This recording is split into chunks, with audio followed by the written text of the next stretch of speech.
Salut tout le monde, it's your rearranger, Lukael. Welcome back to Disco Elysium. This is episode 20, the big 2-0. This is slowly becoming one of my longest playthroughs on this channel. So in the last episode, we explored more of the coast, the fishing village. We finally found the cryptozoologist, Lena's husband, and we had quite a long talk with him about cryptids and phasmids and the likes. We found a piece of the armor of the mercenary, which was being held by Gary, the crypto-fascist. And quite unexpectedly, we also ran into a second corpse, which right now seems to be, sadly, the corpse of the working class woman that we met at the bookstore who was looking for her husband.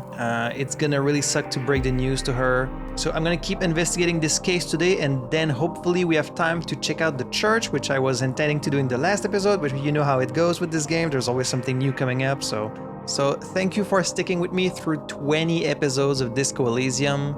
I think we're closer to the end than the beginning, but I'm not in any hurry for this game to be over because I enjoy it quite a lot. So as always, thank you so much for joining me, and without any further ado, let's jump right back in. And yeah, maybe you can tell, but I am a little bit tired today. I haven't gotten good sleep in the last few days. I woke up with a bit of a headache. I'm having some trouble with my cats again, but... Oh. Okay, his flashlight goes out when he's like idle. But for the next 2 hours, I just want to forget my problems, just focus and get immersed in this wonderful little game. So let's do that. So I stopped right after midnight because I was looking for the fallen rider. I guess now that we've found the rider, even though we didn't really, but I guess we can go and talk to the old washerwoman, get that jacket cleaned up for Idiot Doom Spiral. Our tenant, the policeman. I hope the waves don't keep you up at night. Nah. What can I help you with? The waves would be very relaxing, right? When you're trying to sleep at night. I have 30 minutes to spare. Kim's gonna be, I don't. I'd rather go to sleep. Would you still wash the jacket for me? Well, hand it over then, and I'll see what I can do. Must say, I'm proud of this one. Oh. It's pretty nice underneath all that filth. I hope you take better care of it than its last owner. Well, I was gonna give it back to him. It only took about 15 minutes, not 30 minutes. Huh. And we also got... Oh, yeah. The Jamrock Shuffle. Oh, nice. The Jamrock Shuffle is complete. Look at this thing. In a way, yes, you are treasure hunting. Of course. Most officers from Precinct 41 do what is called the Jamrock Shuffle, cracking open containers. Most of them are from Jamrock or Coal City, the poorest parts of Revachol, that also overlap with the network of royal catacombs called Le Royaume, just beneath the streets. As children, you would all go underground, hoping to find treasure, and come back with a rat's tail or a used needle. That playful curiosity must still be in you. Who knows, maybe one day the Orbe de Montagne, the Holy Scepter, and the Cocaine Skull will all be yours. I'd settle for at least one of those, but sure. So that's what Le Royaume is. We've heard about Le Royaume a few times, and I wasn't sure what it was. Le Royaume. So Le Royaume is like the sewers, I guess, like some underground system. Interesting. Find better loot in locked containers. Hey. Wait, so is the loot... The loot can't be randomized in this game, right? It has to be specific items in specific places. Better loot. Maybe you get like more bottles, more money, more real. Okay, well that's good. So someone in the comments of one of my previous videos said, oh no, you should have forgotten jamais vu. Like apparently it's a very important thought. Sorry. But you can't get those back, so it's too late. But there are so many thoughts and you only have the 12 slots, so I have to forget some of them. I tend to base it mostly on the bonus you get, but also a little bit on like what they do. With jamais vu, I figured maybe I was done with that one. So if it affects any other dialogue in the game, well, too bad, I guess. Like I wish I could just equip all of them, obviously, but we can't do that, so gotta choose. Are there any other tasks that we can do before going to sleep? We could call with Kim's radio about that, or is it too late for that? Let's travel and see. Inside, you see a set of steering levers, a radio microphone. This is Precinct 57. How may I assist you? Connect me to Jamrock Public Library, although they're probably closed at this hour, right? I'm afraid they're closed. It says here that the library is open from 10 a.m. to 6 p.m. Okay, that figures. We should try again during business hours. Sure. Anything else, Detective? I need to report a dead body on the Martinez boardwalk. One moment. You can hear her shuffling through some papers. Can you please describe the body? Age, sex, cause of death? Unidentified. Wait, we do have his name, don't we? We found his name on his card, but I guess it's not confirmed until someone actually identifies him. An unidentified middle-aged man, height 170 centimeters, dark hair, medium build. Looks like he slipped, fell through a hole in the boardwalk and hit his head against the metal bench. We suspect he might have been inebriated when he fell. There were bottles all around him and traces of vomit on his shirt. Any signs of violence? Someone might have pushed him? Nah, seems like it was an accident. No field autopsy necessary. You can hear her quickly typing in the background. What about his belongings? Did you examine his clothes? He was wearing boots, trousers, and an old leather jacket with a bright blue lining. I found a library card from his pockets. Any information on the library card? It's from Central Jamrock Public Library. It belongs to someone named Billy Mejean. Good. You have a lead. Do you and Lieutenant Kitsuragi want to take the case, or should I assign it to someone else? Oh, interesting. They don't give you a second choice here. So, like, as soon as you say, we're taking it.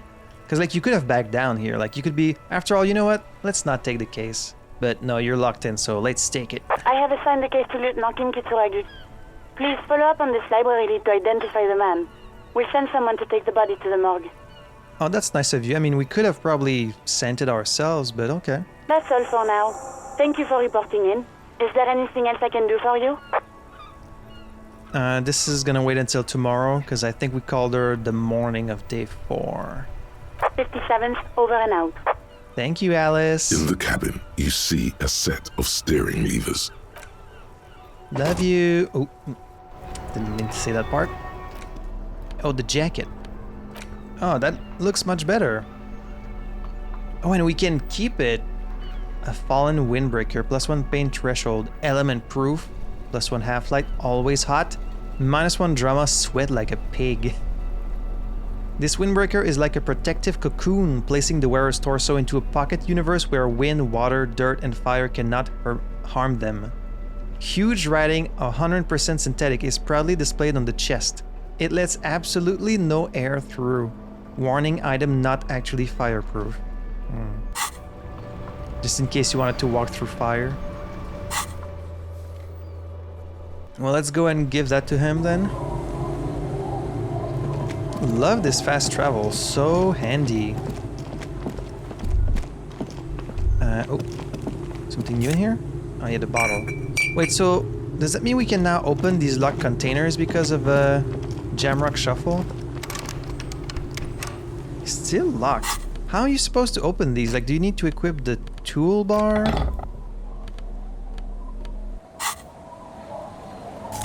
Oh! I feel like I tried this before and it wasn't working, but...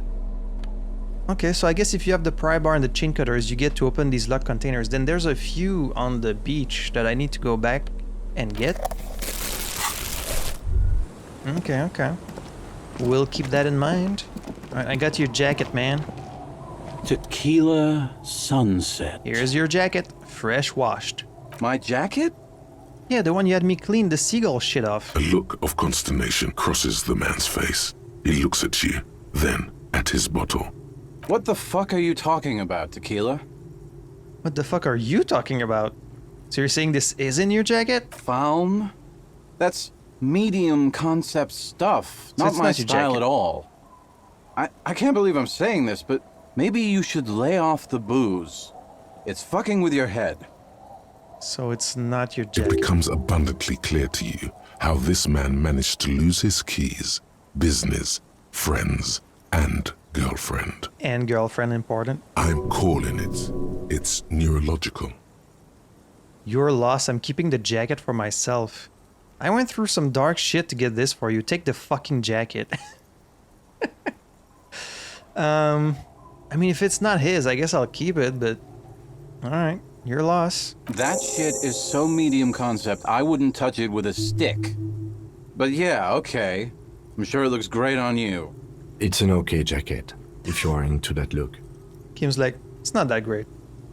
Alright, well... Okay, let's step aside for a second. Really? What's up, Kim? I've been meaning to have a little chat with you about your sense of style. Really?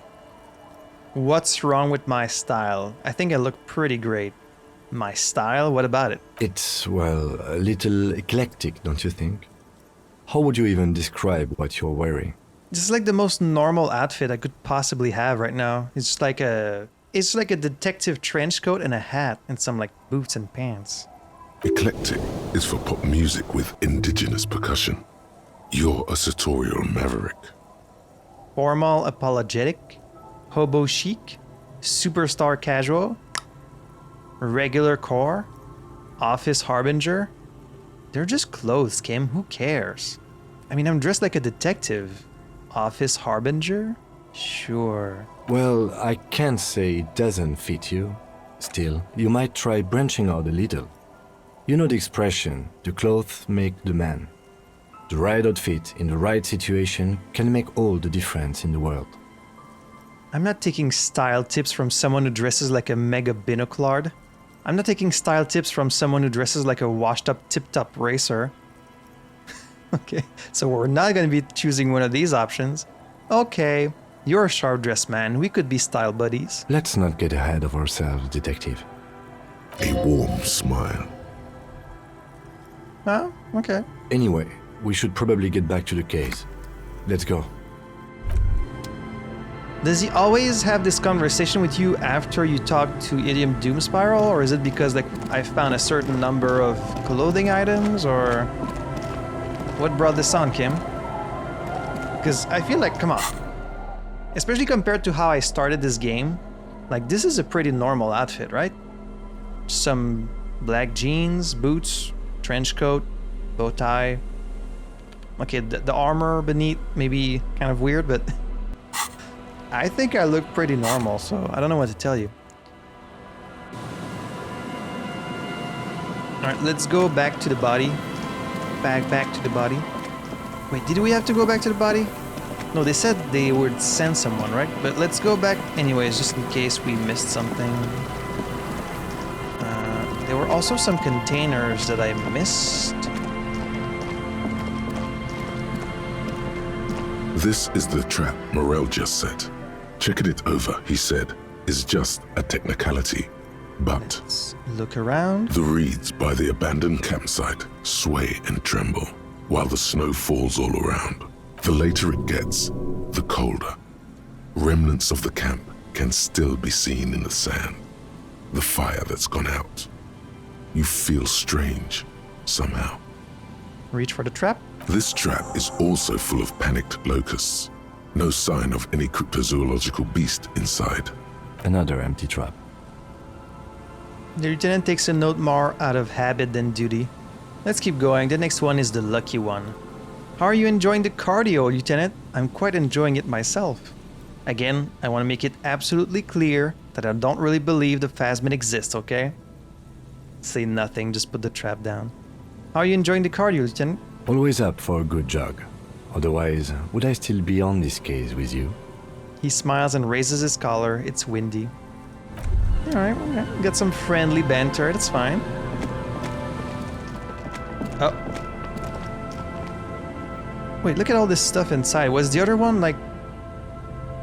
I don't remember the other one having so much movement inside. Could it be we found the Phasmid? This trap's not too hard to spot, once you know what to look for. Keeping it hidden has not been a priority for the cryptozoologist. Look around. The reeds rustle confidentially, while the residential building, menacing in the darkness behind you, shield them from the wind. When this district was booming, the the reeds were kept at bay. Nothing obscured the freshly painted facades. Nowhere for drunks and adventurous teenagers to hide. Now only the wind blows. Reach for the trap. Nothing but locusts in this trap as well. Definitely no cryptozoological monstrosity. Empty as all of them. One more of these and we're done. His face is red from the cold sea air. He crouches to catch his breath. Bummer it wasn't in there. You getting tired? One more time, I must stress that I did not expect a cryptozoological monstrosity to be in this trap. You getting tired, buddy? No, I'm fine. I didn't mean to complain, it's just... He's short-winded. The sentence ends there. We're almost done, Kim. I feel like this is some good cardio for you. And for me too, probably. I found way more morale heals than health heals. I only have one, which worries me a little bit. Right, this thing was locked up there. So can we open it with the pry bar? Let's see. Ah, okay, so we got 5 real. And, ooh, nice, some nosophed. Exactly what I was saying I needed.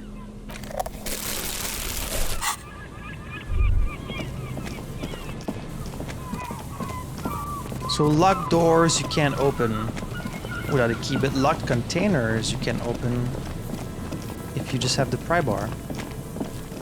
This one was locked too, right? Yeah.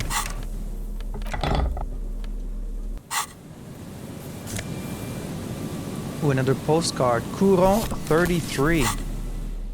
This one has hell written on its back. It could not be further from the truth. Is the boom years in Courant, the nicest district in Revachol West, is enjoying a sun-drenched day. Tall and handsome buildings rise from the riverside, steel, iron, and yellow limestone, with cloud shadows sliding on the facades. Yeah, looks quite nice. What's this? A coin-operated weighing machine hasn't been used for a decade. Alright.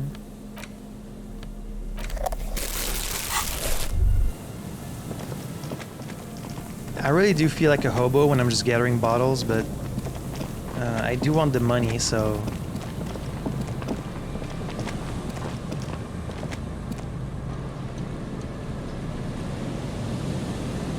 The body's already gone. Is that normal? Stop messing with the coin viewer and hold on to something. The wind is so strong. So I guess someone came and picked up the body. It just seems like very fast. I thought it would take at least until you go to bed and like come back the next day, but...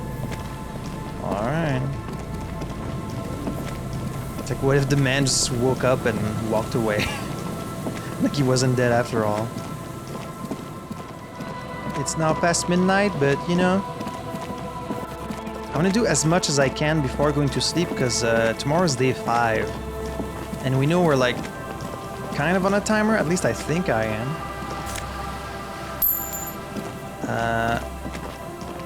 Oh, I'm like in a new part of the map now. What is this building? These rusty gears used to turn the whole machine. The chain trails off into the ocean to who knows where. This barrel has been recently discarded. It still smells of fuel oil. Can we get in there, or...? An old door, worn by elements, guards the depot.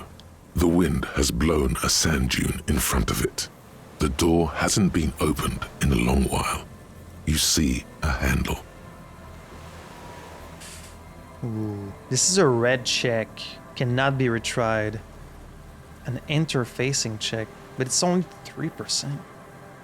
What is this thing anyway? It's military. A service depot of some sort. Used to service what? The washerwoman mentioned a depot up the coast. Oh yeah, she did. She said it was for moving ammo and cargo across the bay. This might be it. Could this structure have been used to take the shot? From here to the whirling? I can't see how. The church is in the way. Well, I don't want to try that because I would definitely miss it. Maybe we can find some way to open it, like maybe we can find a key or like something like that. So I'll be back for this. Quite creepy out here this late at night. Oh, a white polo shirt. Minus empathy for some reason. That's a nice shirt. +1 rhetoric. What's polo anyway? -1 empathy. No, really. What the hell is polo? This shirt looks worn and smells a bit. You can't help but wonder, who would leave it stuffed in a tear container? What kind of man would even wear a polo shirt? This might be one of life's mysteries that will never be solved. Oh, there's the other trap. The boardwalk rises to your south. It casts its long shadow over you. Okay, yeah, that's where I am. Is that a bird? Can't tell if that bird is alive or it's not moving. It's just a stationary bird.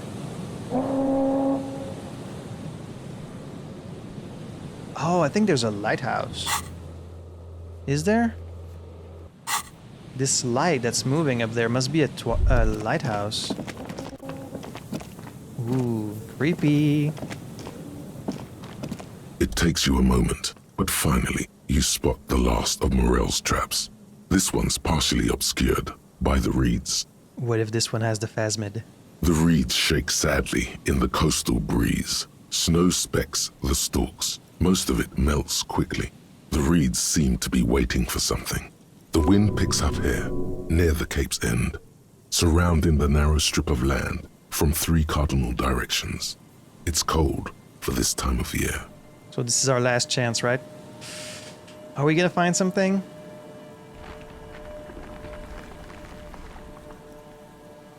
Let's reach for it. The trap feels light and silent as you pick it up. Oh. Something is different here. Look closer. No locus. Oh. No phasmid either, but still. Immediately yell, it's empty. Look closer still. Well, the bait worked on something. This doesn't mean it was a reed monster, though. Unless you see one in there. I just see an empty trap. The netting is a little untidy, messier than the others. Like someone or something picked up the trap and shook it before dropping it back down on the ground. I do get the feeling that someone or something may have messed with the trap. But what if it was the phasmid? What if it ate them and got out? Yeah, it probably wasn't the phasmid, but still, Morel needs to know. You're right, but I still need to tell the cryptozoologist about this. You're right, this crypto research has been stupid. Well, it seems like someone or something has messed with it. Perhaps our cryptozoologists have competition in the form of an actual entomologist, or someone else is sabotaging them. I could present more theories, but then I would be taking this on as a case, which I'm not. It's like, I do not want to put more brain power into this than I need to. Probably wasn't the phasmid, but he still needs to know. We did, sort of, promise to tell them, didn't we? He seems to regret the fact. A cold gust of air dries your sweaty face, and you look to the dark shadow of the felled building in the distance, drawing you to it. What a strange sensation. Once this is done, should you ask the wind again? So there's like a lighthouse up there? Cigarette butts cleaned away under a rock. Brand Tiu Mutiri. What is making all this noise? I can hear the ice cracking. You take a mental note. Tiu Mutiri. Seems important somehow. Someone's made a campfire here a long time ago. Okay, I think it's a very small lighthouse. A rusted, broken control box for the radio relay tower. This ladder is too rusty to climb. The sea air has eaten away at it.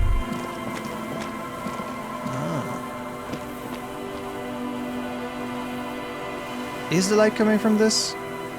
I guess it is. I don't see anything that would like make it spin though, but okay. Ooh, a scented scarf. -2 physical instrument. +1 shivers, springtime cold, -2 physical instrument allergies. This light springtime scarf smells like men's cologne mixed with cheap laundry detergent. Someone must have left it behind, probably from a date. Wear it if you want to delude yourself that spring has arrived. Okay. Tiny inlets there off in the far distance where the posts trail toward. So we can't get to the other side. I guess we're gonna need to use a boat.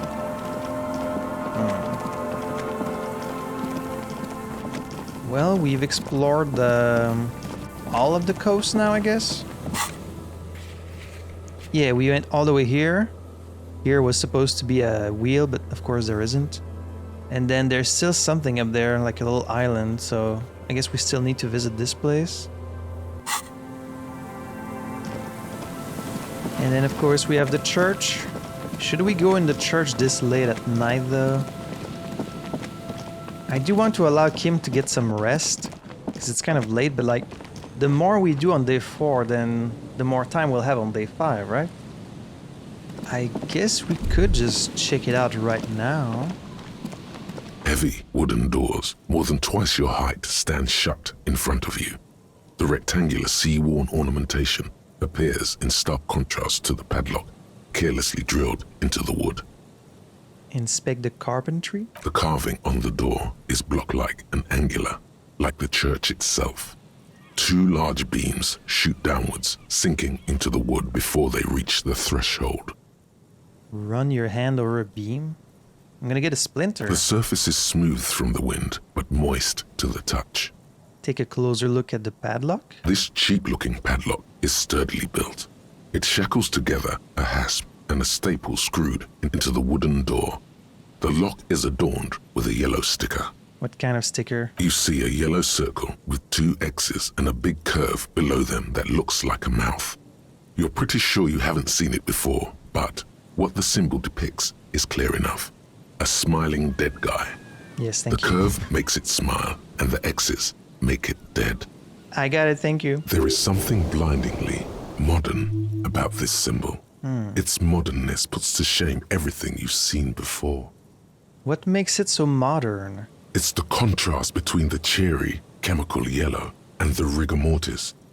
As if the cheery guy didn't know he was dead, or the dead guy didn't care that he was. Either way, you get the sense the forces of future are at work here. Have you seen the symbol before? He takes off his glasses and uses a blue handkerchief to thoroughly wipe them clean before inspecting the sticker. Then he looks up, pauses, and replies. Like, are you serious? No.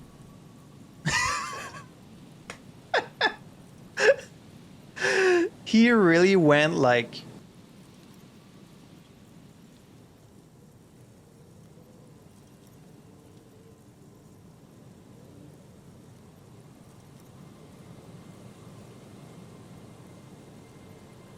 No. That's just really funny to me for some reason. What does it look like to you? Looks like a dead man smiling. Suggests junior delinquency. Okay, what is junior delinquency? For Revachol ZOC, the moral intern defined junior delinquents as minors between the ages of 10 and 16 who have committed an act in violation of the law. These acts aren't called crimes as they would be for adults. Crimes committed by minors are called delinquent acts.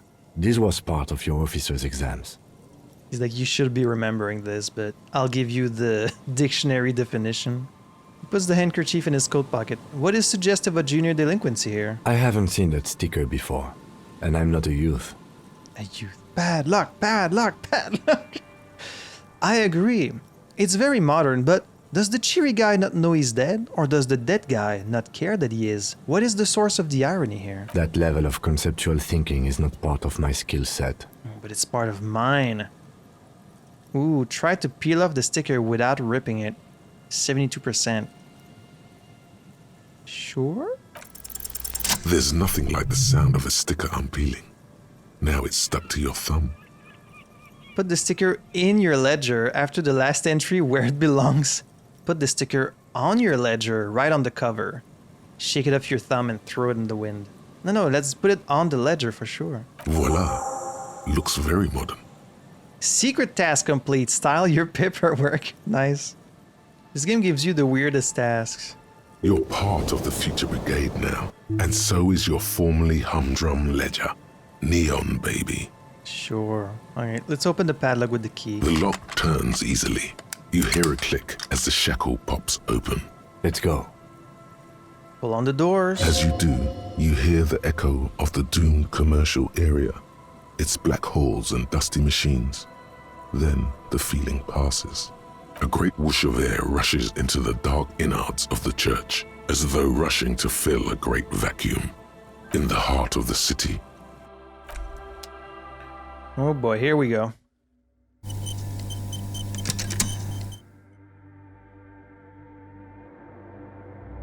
What is... Whoa! Okay, I thought that was a person. I think it's just like a carving in the thing.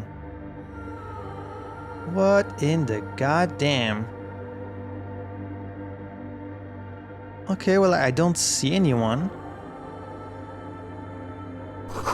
A strange stillness fills you as you look ahead. You should walk here, not run. Wait, does my ledger now say it has a smiley face on it? No, it doesn't. Okay. Interesting place we've got here. People have been sculpting these, beams. This grotesque wooden figure looks half-finished. Feels like it's trying to become one with the church. So we've got an artist in here, huh? A sculptor. More of the forked lightning pattern you saw outside. Bark beetles? No, it looks intentional. Some long-forgotten style. Okay, I don't think Ruby's gonna be in here, but like someone is gonna be. Some weird shit is going on in here for sure. The blackboard is filled with complex equations. They look recent. A prayer book has been left open. So like, what's with all these plates on the ground and they're all like connected by cables? The silence in this part of the church, it's almost palpable. All the shifting matter and shuffling of living things is gone. Nothing seems to exist beyond the church anymore. What if there's like some pail in here? Maybe if you were to stand in just the right spot, even your footsteps would be completely silent. Wait, I think I still hear something. And then it's gone. Almost all of it, but for the faintest of hums. It is really silent. You can hardly hear your own breathing. Why would I yell as loud as I can? Stomp your feet and clap your hands? You produce a few muffled thumps, after which the silence feels even more total, somehow. I'm gonna give Kim a fucking jump scare. Yell as loud as I can? Your voice is barely audible. Not a howl, but the softest of whimpers. Okay, there's definitely some weird shit going on. What if there's like a little pocket of pale, like just barely perceptible in here? It's unnerving. What's happening? The lieutenant points to his ears and shakes his head. Then he leans closer. So he doesn't even hear me. Can you hear anything? Almost nothing, and it's beginning to worry me. Not really, but it's extraordinary. I've never experienced anything like this. I mean, maybe I have. I don't have any memory, so kind of a weird thing to say. I guess technically I've never experienced anything like this. None of my current brain. That's extraordinary. I wonder why the church was built with such strange acoustics. So you think it's only the way that... I don't think the way the church was built could do something like this. His detached tone conceals how uncomfortable he is. Hey, what if it's something paranatural? It's probably nothing, just our imagination. Whatever it is, it's definitely real. Something odd is happening around us. Could be something paranatural. Please, detective, not this again. He's trying to act dismissive, but at this particular moment, he's more open than usual to the idea of paranatural phenomena. The lieutenant points to... Can you hear anything? I wonder why... His detached tone conceals how uncomfortable he ears. Well, whatever it is, it's definitely real. Something odd is happening around us. The lieutenant doesn't reply, but you can sense him tense up next to you. Look up into the bell tower. The orderly rows of ceiling panels become barely visible, then disappear completely in the darkness of the tower overhead. Ooh. This is a red check. It's at 92%, so like I couldn't miss it unless I rolled 2 1s. What if I don't want to know what's up there? Try to see beyond the shadows.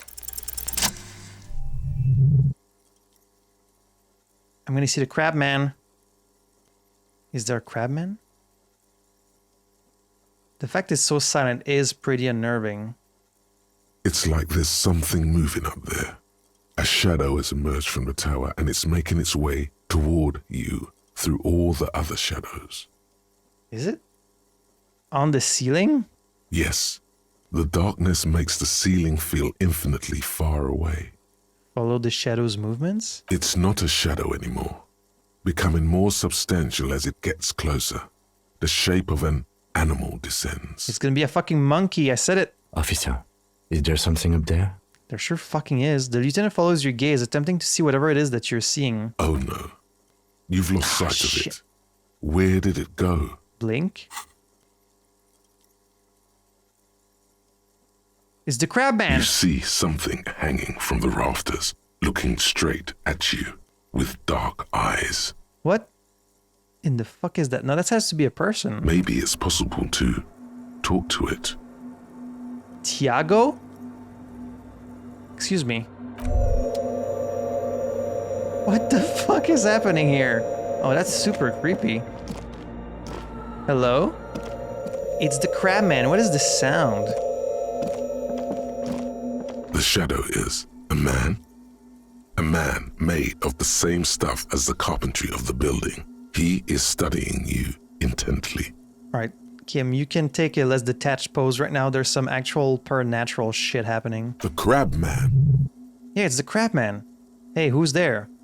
This is the police. Show yourself. Say nothing. Be quiet for now.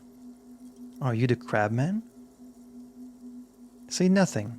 The man leaned forward a little, fixing you with a steady, unreadable gaze, then speaks. Ooh, what's his voice gonna be like? Habitual alcohol use has made you into a scared little pussy, Holmes. But don't worry, everything's gonna be all right. You come to the right place. Okay, that's it's not the voice I expected. I was expecting something kind of like otherworldly. That accent is Villalobos, a peninsula in Mesk and a district in Jamrock. There's a sizable contingent of Villalobos-speaking Mesks in Revachol. What are you doing here? I'm here to receive the mother's love. You can too, Holmes. And when you're ready, she will take your hand and lift you out of that despair at the bottom of that bottle. This man is obviously a habitual narcotics user. Do we really need to question him? Well, he is climbing up the ceiling, Kim, so yes, I think we do. I'm put off by this religious stuff, he thinks. And maybe the ceiling climbing, too. It's all very hard to square with the lieutenant's own view of reality. Hey, and what was that about the bottle again? You haven't even drank that much lately. Lay off it already. Yeah, true. Sheesh. See, even electrochemistry knows I'm sober now. Yeah, I guess I have a bit of a problem and it's been getting out of hand lately, but I'm a policeman. I need to talk to you about police things. I don't know anything about alcohol use. Oh, hell no! Run away. I'm a police. Oh yeah, sure. You don't know anything about alcohol use. You got it all under control, Way. I could smell the control all the way over here. I'm doing just fine, thank you. Okay, fine, I'm struggling, but you don't need to lecture me. I know what I need to do. You don't know me. You don't know what it's like. There's something white pursuing me. White and very sad. This conversation is making me uncomfortable. Let's talk about something else. I'm doing just fine, thank you. I know it's hard to admit that you got a problem. I was like you once. Couldn't take an honest look into my own heart and see I was in pain. You know, actually, since we're here, you may want to pay attention to what the ceiling climber is saying. Kim, what the fuck? If the lieutenant agrees, then maybe, just maybe, you should pay attention. Don't you guys know I've already attained soberness? Look, it says it right there. Congrats, you're sober. Checkmate. Fuck you, Crabman! You don't tell us what to do! Tell him! Oh, I didn't know you could chime in even when I'm not wearing you. For some reason, I feel like you have a point there. Who do you think you are? Some crazy guy under the roof? What is this shit? You know, alcohol is central to my identity. If I wouldn't drink, I just wouldn't be me. This is stupid. I don't even know what this is. That's all well and good, but we need to talk about the unlicensed occupation of ecclesiastic property. Who do you think you are? Some crazy guy under the roof? What is this shit? It doesn't matter who I am, Way. I'm just bringing you the message of the mother's love. She don't want you to hang yourself on your own stubbornness. His words echo in the cold air of the church. Keep it in church, man. This is the church of the Mother of Silence. You are welcome here. He sways gently on the beams, waiting for you to take it all in.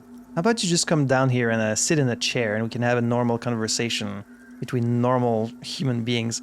There has to be something supernatural going on though, right? Because like we couldn't hear each other. So like there has to be like a pocket of pale or something in this church, and that's why they built around it. And that's why like they called it the Mother of Silence, because there's this weird phenomenon here. Some dishonored shit, I'm telling you. You have no idea what the fuck he's talking about. Is he just trying to throw you off your game? I mean, it's fairly self-explanatory. I can't believe Kim is like, you know what? Maybe he's got a point. Like this fucking Crawley man up in the roof that we don't know anything about. Whatever it is, he's quite confident about it. Just look how gracefully he sways. 'Tis not an act, my liege. Save him perchance, he hath deceived his very self. This man is a zealot. Some ravers want to turn this place into a nightclub. You must be the crab man. Never known myself to be a crab. But if that's the name you got for me, I won't stop you from using it. To be fair, it's really more like a spider. If you're not a crab, then what are you? Sorry, you just weren't moving like a human. Hey, it's your neighbors who came up with this name, not me. I always thought of myself more like a flame, flickering along the rafters and beams. It may be that I gotta work on my technique. What were you before you became a crab man? I was in a gangway, but my memories of that time are fading. Most of them are already gone. So many people losing their memory, a certain portent of doom. I lost my memory too, and it haunts me. I lost my memory too, but I like it. It's like I get to create a whole new me, start again from scratch. So you used to be in a gang, but you don't really remember it? Sounds convenient. Yeah, I like it. That's not really the point, I say. You gotta give yourself over to service. Service of the mother, that is. Alright, you're clearly some like religious nut job. Do you remember your name, sir? The lieutenant is not particularly interested in this information.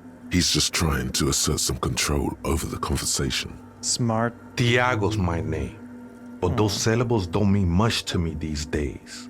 A name isn't just your identity, but also, so to speak, your place amongst your fellows, your place in the world. I ain't got no use for such a place anymore. My name's Harry. You can extend your hand for a greeting.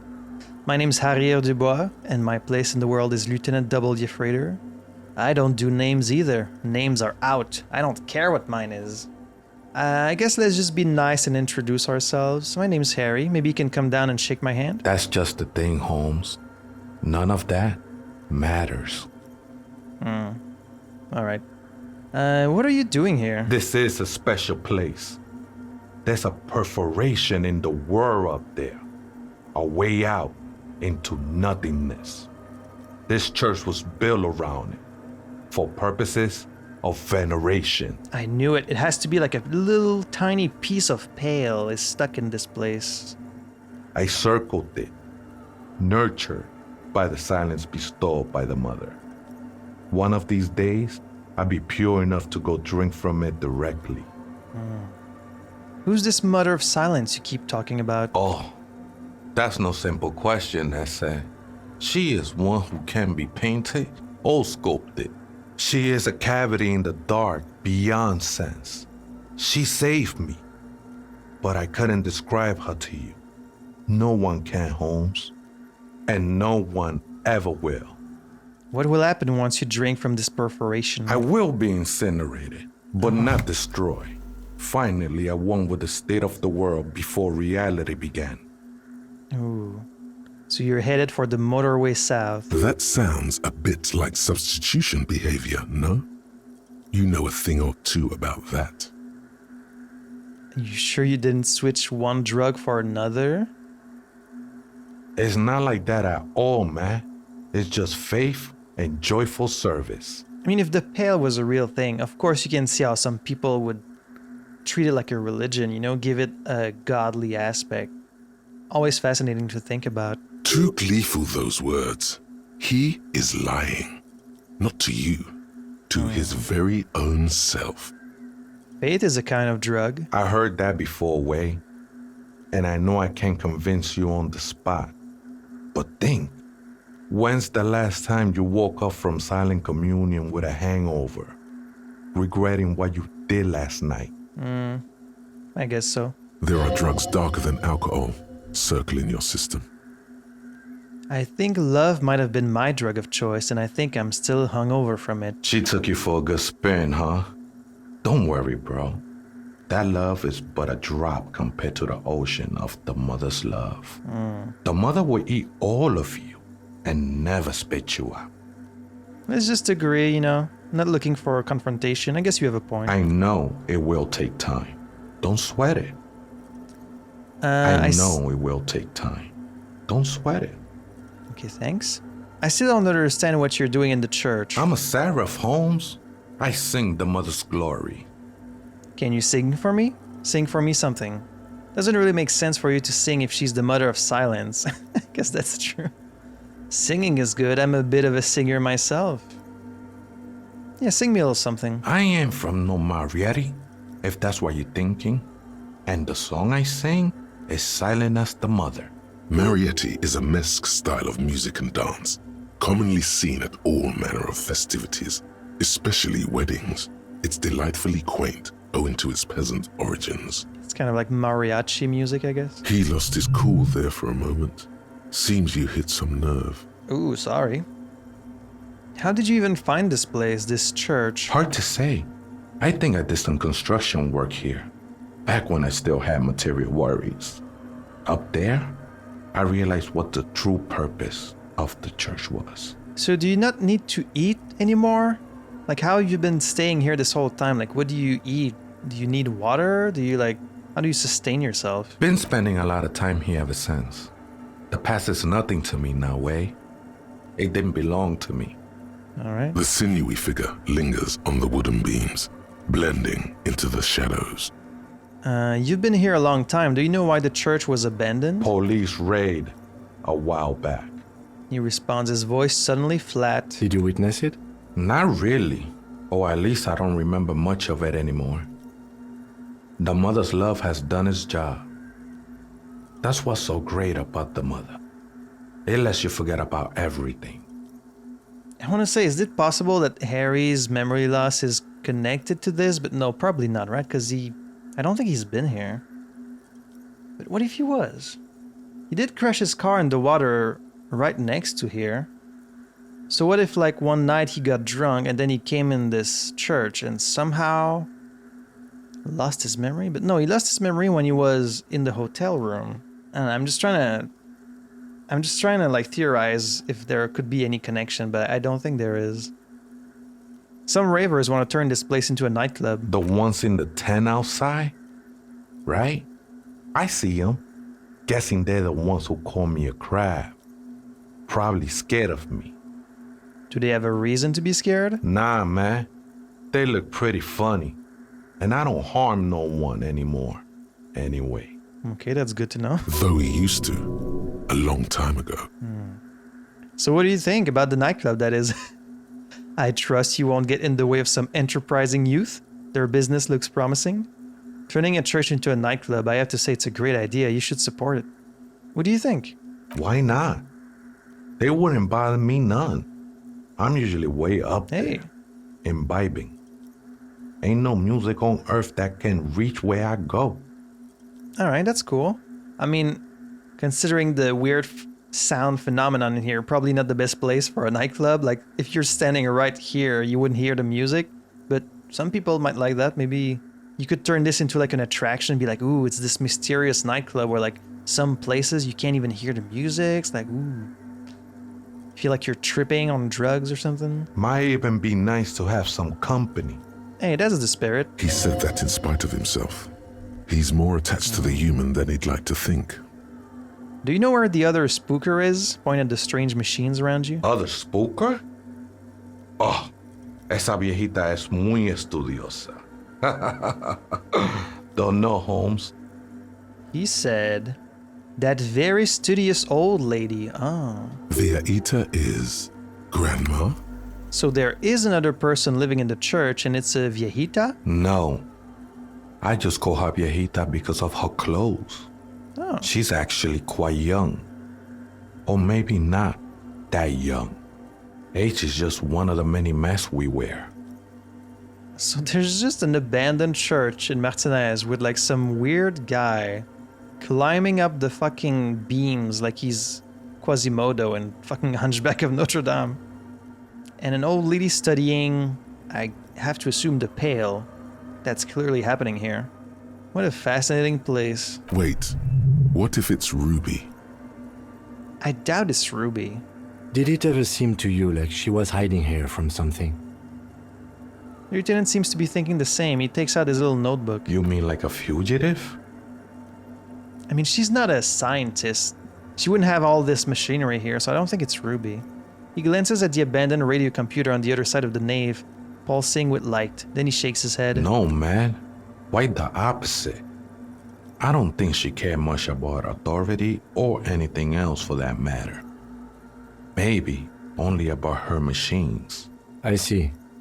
And where is she now? Lieutenant seems contented with that answer. I told you, Holmes. I don't know. How can you not know that when you both live here? I mean, he was up there, to be fair. Maybe she's just gone somewhere for now.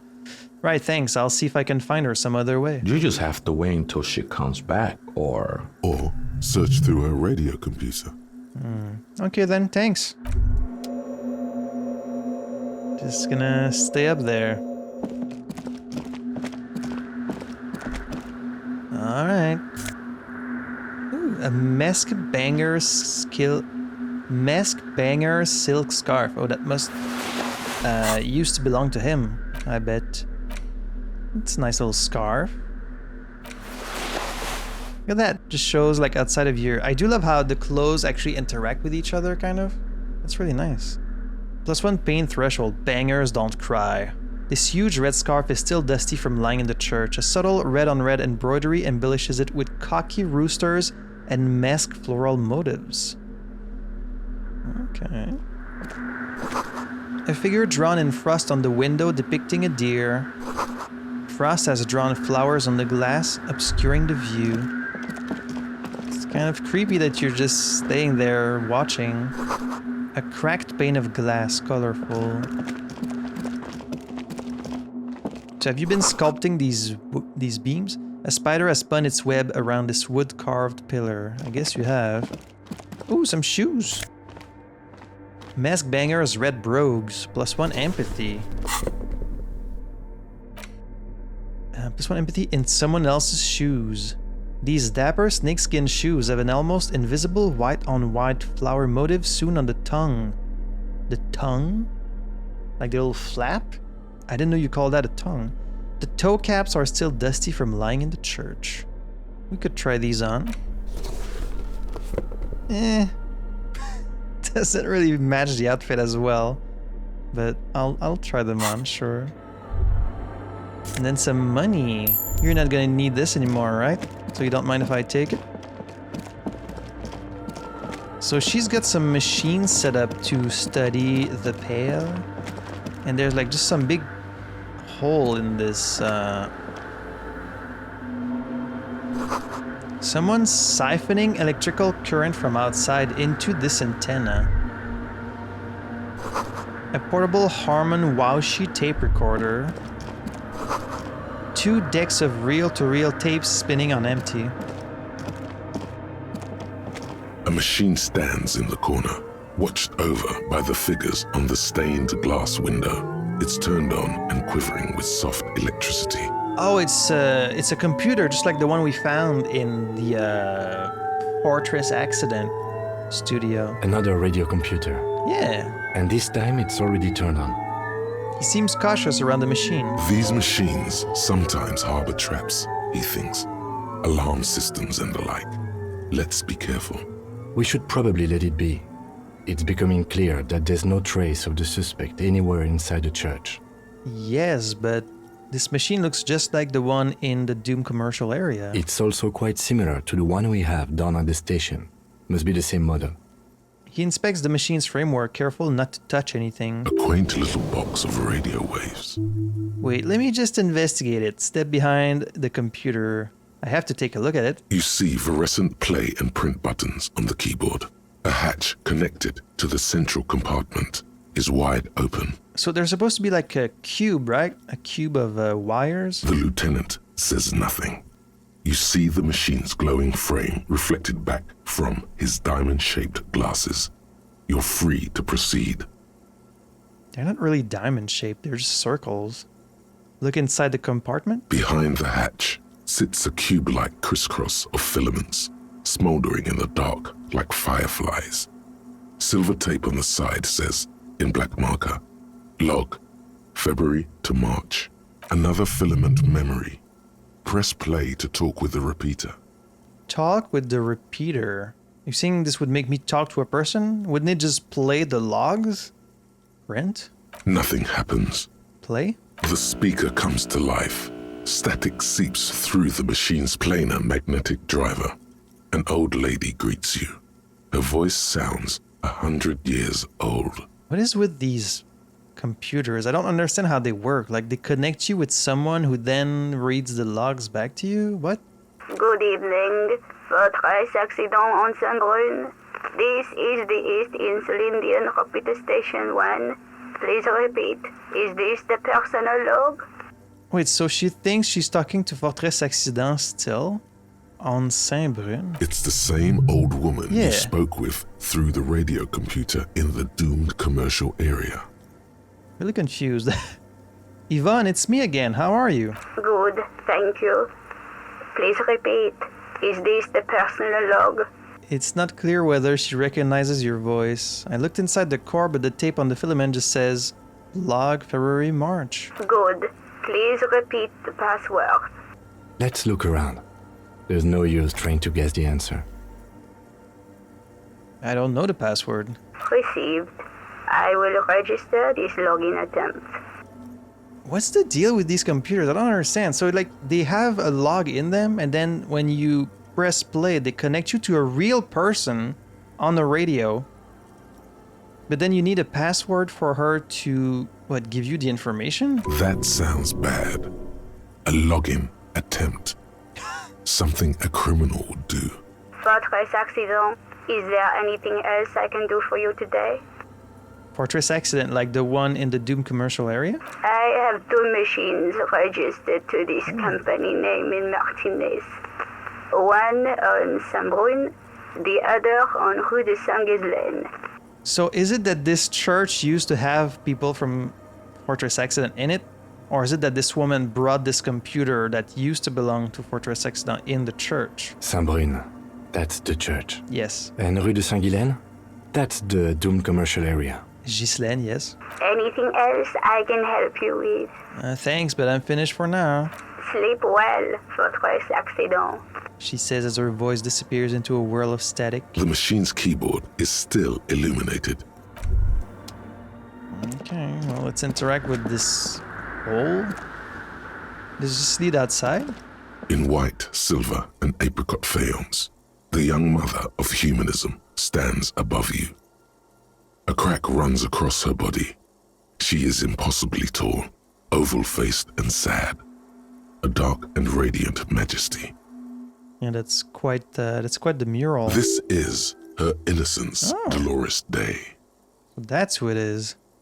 Cradled in her arms are a pair of glowing lungs, clearly visible from underneath her flowing dress. You should kneel. Why would I kneel? No. Leave me alone, woman. We do not kneel. I'm not kneeling for some woman I don't know. Cold wind seeps in from the crack in the glass. Snowdrifts cover the floorboards at your feet.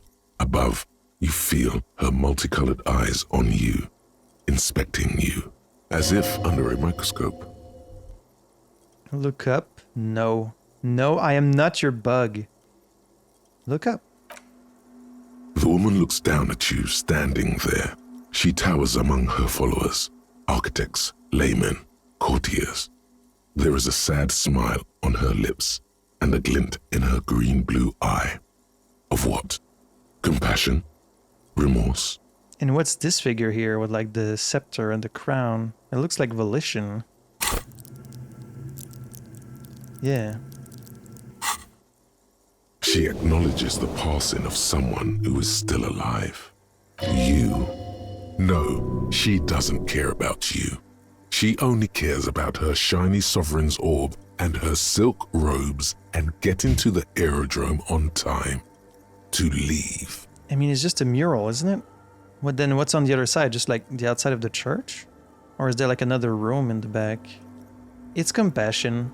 It's remorse. It's mourning. It's not possible to live? Could be mourning, I guess. As that terrible word passes through your mind, the lieutenant draws an X-shaped cross from shoulder to shoulder. Oh, and we have no choice but to do the same.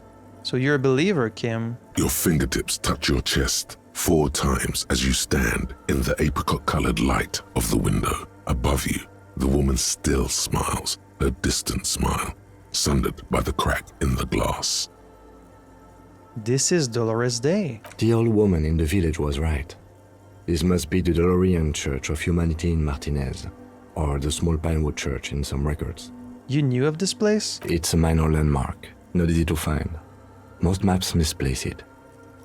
It was built not long after Revachol's founding, 300 or so years ago, by first-generation settlers. So, I only have a vague understanding of what do they call them? The Innocents. So I figured they were some kind of like, I did assume they were like maybe some kind of religious figures, like a pope or something, and I guess that's what it is, right? But they did also seem to have like a lot of power over society. They were like, oh, this one was very like militant, or like this one was more about like so-and-so. So this is a church specifically for this Innocence. And like, is she the last one? Is she still alive? I mean, no, because this is 300 years ago. So I guess she's one of the earliest Innocences of Revachol's history. And then he did like a little X. I guess this is their version of the cross. Interesting. That means Kim is like a believer. On the coast of an uninhabited archipelago where only animals had roamed before, in the wild reeds. Okie dokie. I don't know why that's so funny. What else do you know? There used to be 7 stave churches on the coast. Les Sept Sœurs, they call them. The 7 sisters. Yes. Only one remains. The rest were burnt in the revolution or used for building materials. Ooh. We should be respectful here, although the building appears to be deserted. I do not believe we'll find the instigator here. Something else, perhaps? We should be respectful here. What do you mean? Just because this is your fate, or like because this is like an ancient building that has some like historical significance? Because it's the last of 7? Respectful? Is the lieutenant a follower of DeLoreanism? I guess so. A pang of guilt. The lieutenant is leaving something out. Do you know why it was abandoned? Better to not intrude upon him. I mean, I want to know. I have a theory, yes. There was a police raid a while back. I heard the place was shot to pieces. The old woman in the village was being tactful with us when she didn't mention it. She has more respect for the RCM than many around here. Interesting. And who conducted this raid? Well, your station was involved, I hear. Although I can't be sure. I wonder if I was part of it. How come the lieutenant isn't sure? Is this confidential information? You're not sure? 3 precincts were involved in the raid, and people say Precinct 41 was one of them. I don't remember being here. I guess I could have been here. I mean, I don't remember. I am pretty sure it was a clandestine operation. I don't know anything more about it, why it was conducted, or who participated. I try not to pry into extra-district matters. If I was here, I should find out what I was doing. Good luck. You will not get information on a confidential operation from your station secretary just by calling. If you really don't remember, it might be better to keep this one forgotten. But I am curious. It happened a while ago. It's unimportant to our business in Martinez now. How did I know this is the mother of humanism? +1 read The Greatest Innocence. Despite the damage you've done to yourself, the title appears lodged in your hippocampus. This is Her Innocence Dolores Day, the innocence of humanism, internationalism, and the welfare state. Perhaps the most famous human being ever to have lived. Geez, that much, huh? No amount of Commodore Red can wipe her sad smile from your brain thing. It has survived the deluge and haunts you still, and will haunt you forever, as it haunts all men. Damn, that's some heavy shit. What exactly is an innocence? I've read a book, but it was fuzzy. The highest category of historic individual, an embodiment of the world spirit. Okay, a ruler? More, an innocence is elected to office by the founding party, a precedent that has taken place a mere 6 times in the entirety of history. The legal system of the Real Belt is built to accommodate an authentic rule should it coincide with our time. An innocence is infallible. The decisions made by one are not decisions. They are inevitabilities. What would have happened anyway? Only accelerated, packed into decades instead of centuries. An innocence is a continuous, compressed event, a sacred human being. It is an honor and a glory to live when one is in office. Okay, but it's still just a person, right? Like they're just elected into office by a bunch of people. So like a council of people are like, this person should be innocent, and then suddenly this person becomes infallible? That's not right. Or are they actually like, do they have some supernatural understanding of things? Like how does that work? How do you get chosen to be... If they have some like supernatural like omniscience of the world and history and the future, then that's fine. But if it's just like someone that gets elected, then that's some bullshit. A continuous compressed event. Is one in office now? No, we are alone. Okay. When did she rule? 300 years ago, in the wake of the discovery of this Isola, the Insulindian, by explorers from the continent of Muindi. She is, among other things, the innocence of inter-isolary travel and the connected world. What else do I know about her? Many things. You know she was a woman of the court, the wife of an influential Marchese, and eventually the principal advisor to Irene La Navigateur, Queen of Serene, modern-day Sir Lukael. Also that she was gorgeous beyond beauty. Okay, of course, yes. Can you imagine being the husband of an innocent if they're seen as such like a... I mean, I guess at the time, like in 15th century and such, the kings and queens were kind of seen as that, right? Like they were not only the ruler of, say, England or France or whatever, but they were also seen as like gods represented on earth. As absurd as that might sound now, at the time, I guess they did believe that. They were like, you have God and then the king and then like everyone else. It's so weird to put so much power into someone, like put someone on such a high pedestal above everyone else. Can't say I really jive with that. Draped in ancient sadness. Are you sure you want to remember this bit of historic trivia? Standing under a long, slender form like this, dwarfed? Where is this coming from? The past. It's a silo of sadness, fermenting. You should keep away. Sounds like some morale damage incoming, but... No, you must know. Right, better not go poking any further. Okay, what else? Was she smart? Terribly. Women of the court were expected to play both contract bridge and chess sufficiently well to prove an interesting challenge to a man. A simple grasp in matters of philosophy, theology, and science was encouraged. She was, by all means, a kept woman. I just realized the eyebrows or whatever, it's like a book. I mean, I had not realized it before. It's just that I haven't really paid that much attention to this particular picture. To prove an interesting challenge to a man, what the fuck does that mean? I guess because women were not playing chess in this world, which was also the case in our world. I think for a long time, women were not allowed to like play chess and things like that. She made the most of her position in the antediluvian court, a court visited by the most prominent thinkers and artists of the day. In secret, she was becoming the era's preeminent philosopher of the state, a scalpel, a piercing gaze. She was an almost preternaturally magnetic and intelligent individual. To her contemporaries, she appeared out of time, a messenger from the future of the species. We all fell in love with her, head over heels. Even before she was declared an innocence, her influence was tremendous. So what was she before being an innocence then? It was on her advice that Irene Le Navigateur sponsored a number of voyages into the Pale. A costly, often tragic endeavor, ultimately vindicated by the discovery of the new world, the piece of reality you're standing on. So they had to go beyond the Pale in order to find the Insulindian continent. She was crowned 2 years after the first expedition returned, setting in motion what is widely considered the greatest era in history, the DeLorean era. Wow, I don't care.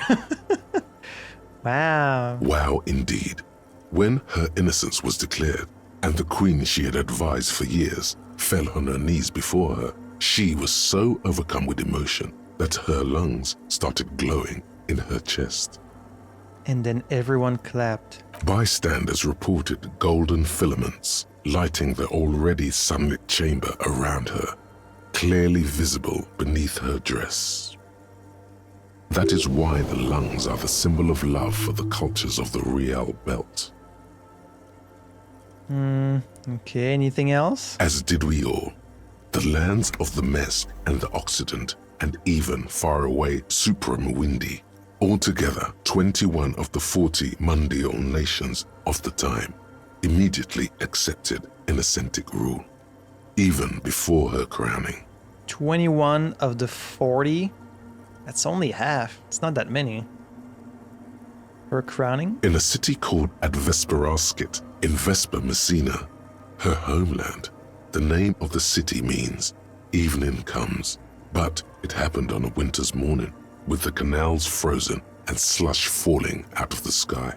She was dressed in a white and pearl dress on an emptied out plaza with the crowd far away. Already her Theriers, the secret servicemen of the Innocents, were worried about an assassination attempt. I'm just like bouncing with excitement at all this knowledge. I mean, if everyone loved her so much, why were they worried about an assassination attempt? She must have been beautiful. I don't care how she looked. I don't care. It doesn't hurt me. I mean, I'm just listening, I guess. Sure. Okay. Oh yes, she looked like humanity's young mother, a perfect mother, insultingly beautiful. It was as if her face and shoulders and hands were covered in a soft down of underfeathers. You know this well, very well. Midwinter snow was beating the cobblestones around her. A small attaché of officials stood by as her Theriers placed a white gold wreath on her head. The crowning was mostly witnessed by secret servicemen. One of the men in this secret service killed her 22 years later. A young man who had come to suspect that Dolores Day was not entirely human, but something else. Guess you didn't see that coming. Something that had walked in our midst, watching us stumble for hundreds, if not thousands of years, until it decided to interfere in the course of our history. We were supposed to come up with this ourselves. The man was reported to have screamed at the Innocents. Dolores Day was shot in the chest with a fowling piece 8 times. Damn. The man, thought to be insane, said he once touched her and her body had been unnaturally warm, like a furnace, and that sometimes, while on duty, he observed her forgetting to breathe for over 10 minutes. This is some fascinating lore, because it's like, well, he said that, and probably he was just crazy, but what if he was telling the truth? Like, what if she was some fucking alien? Like some other dimensional being, you know? Like this stuff saying like, oh, she had a glowing lungs that you could see through her chest. Of course, that's not possible, but like, you could say that's just religious fervor. That's like saying fucking Jesus walked on water and stuff like that. It's like, it's from long ago, so people can kind of just make up anything they want, but what if it was true? This inhuman quality was witnessed by many others as well, glowing lungs and all. It is commonly attributed to mass hysteria and religious psychology. Yeah. Was there something terrifying about her? Terrifying is a term too emotionally charged for your semantic memory, or what remains of it. But terrifying, it's a simple word. She was bad for humanity, and you shouldn't have started thinking about her. You're right time to heed the warning. No. Was there something bad about her? I want to know. You already do. Although she is often considered to be the greatest human being to ever live, there was something ominous about Dolores Day, constantly surrounded by her terriers. She was the most socially secluded and least self-aware of all the innocences. Some modern thinkers would consider her a war criminal for the campaigns she waged against the Mesk state. And then there were the resettlement programs. The Mesk state tried to detach itself from innocentic rule. Parts of the world were experiencing whiplash from accelerating into secularism. Her mandatory education programs and mass resettlement of upstream Marguerite were problematic as well. Dissenters were suppressed by a military force she called the Army of Humanity. So it's like you're this wonderful visionary that everyone loves because you're this great philosopher, and then like you can almost predict the future, and you bring people into this thriving era of like progress and abundance. But then if people deny your rule, you send armies to bring them down. It's like, oh, okay, well. Suggesting those who fight against it are not part of humanity. Of course, yeah. She adored chess, yes, but also military war games. Dolores Day often holds a tiny tin soldier between her index finger and thumb in icons such as this. She was also blonde, the blondest woman you have ever seen, with green eyes the color of the Pacentic, mare interregnum. Little is known of her Marchese husband. It's as if he vanished from history after completing his role, which was to introduce Dolores Day to court. In conclusion, yes, there is something lonely, paranoid, and even terrifying that people seldom mention, but feel when they think of her. This subtle terror is part of her iconography. Yeah, of course. Lieutenant Yefrater, you stood there for over 5 minutes. The lieutenant's calm voice echoes in the cold air of the church. I've just been standing here like this. What are you thinking of, if I may ask? She's somehow connected to the case. Glowing lungs, that's fucked up. Nothing, just looking around. She's beautiful. She's not human. War criminal! Yeah, that's fucked up. Yes, glowing lungs are quite unusual. After that one time, they have not been reported to glow. He takes his glasses off to clean them. You know, this church, the coast, we shouldn't linger. Finish what you came here to do and let's move on. This isn't a good place to get lost in. Kim, are you a follower of DeLoreanism? Yes, we all are. Her name, body, and rule are synonymous with humanism. The laws we enforce are DeLorean in origin. She looks like a lever. Stroke your chin first. I love that they say you can still say the other things. You're just gonna stroke your chin first. The woman looks by in silence, smiling enigmatically. I didn't think you were spiritual. It's not spiritual, it's constitutional. The DeLorean system does not demand faith, only accordance. But so you don't question it at all? Like every rule of our society is just bound to this person? We can try and reconstruct the cracked glass. Alright, we need some more visual calculus for this. Harry, can you stop bouncing for a fucking second? Alright. Let's get some more visual calculus here. Let's see, it's almost 2 in the morning. The mother of humanism stands above you. Okay, so it's a wax painting on a single pane of glass. Damn. Reconstruct the cracked glass. Let's try it. It's at 58%. The shards glimmer in the dark.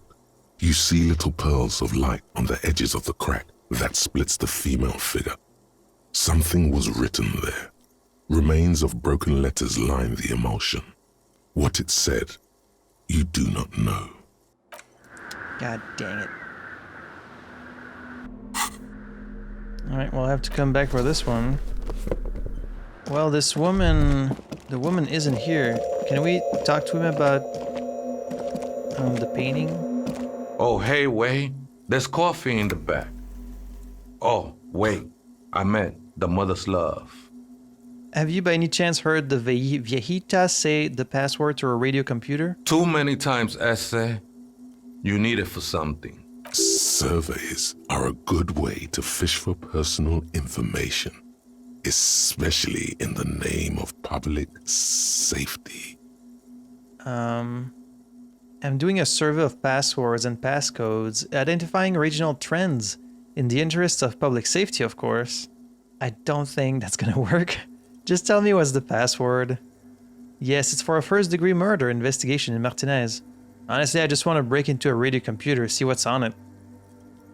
I don't want to try and intimidate him. I don't think that would work. I just want to break into a radio computer. Don't sweat it, vato. The password is afterlife death. Okay. That is true. But what comes after death? Afterlife death. What you think of that? Makes me almost pity La Nilita Pequeña when I hear it. I think we're done here, Ese. No, you just left. That was an interesting conversation. However, I'm still not sure whether we'll find our suspect here. Probably not, but we found some interesting things regardless. Hey, her Innocence Dolores Day liked little figurines, right? Liked holding little men between her fingers, remember? What? No, I don't remember anything. I don't want to think about this. Goodbye. You have the headless Fallen Rider figurine. You should give it to her. Win her back. What? Win who back? I can win her back. She's a long-dead historical figure. I should, yes. This is a task of mine now. She's long dead, dude. Don't be so pessimistic. Love doesn't die that easily. This isn't funny. You have a bad feeling about this one. I should, yes. So very, very, very nifty. Nifty and mysterious. This is surely what the figurines are for. Surely, yes. Let's put a little figurine in the hole. The mother of humanism stands above you. Looks like I can't give this figurine to her. Why? Because she's a stained glass window. That does seem to be a problem. Maybe you meant something else? Like what? Is the task still on? I don't know. What are we thinking of? Part of your mind has gone on to other things already. Only a strange little sadness remains. The mother of humanism towers above you. A wax painting on... What the fuck was that about? What the hell? The machine's keyboard is still illuminated. Press play again. The speaker comes to life. Good evening. Votre accident en Saint-Brune. Yvonne, it's me again. Good, thank you. Please repeat.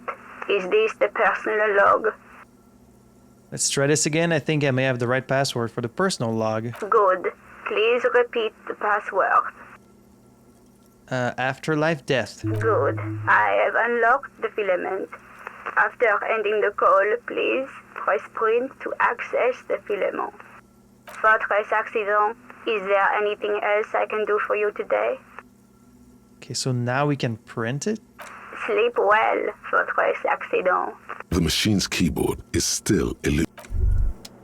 The machine's keyboard is Press still... print? The printer prints out a long text document with dated paragraphs. It looks a bit like someone's journal. Read the printout. The first entry, made on the 4th of February, 51, by an unknown author, is short and concise. I mean, the murder happened on March 4th, right? So we could find a hint to the murder in these logs if, like, the person heard the shot or something. Arrived at the church. The door was boarded up, so I used a crowbar to get inside. Looks like the place has been deserted. Nothing out of the ordinary, but I'll ask around. Need to figure out how to get the electricity in. The lieutenant leans closer, scouring the printout over your shoulder. Just as you finish reading, he looks up, muttering under his breath. 4th of February. That's over a month ago. Whoever set up those machines has been here for quite a while. Do you think this log might be connected to the case? Our case? No, I don't think so. It must be some local eccentric. Let's read the second entry. 6th of February, 51. Had a little chat with the local fishermen. Said I shouldn't go near that place, that the church was spooky and ridden with narcotics.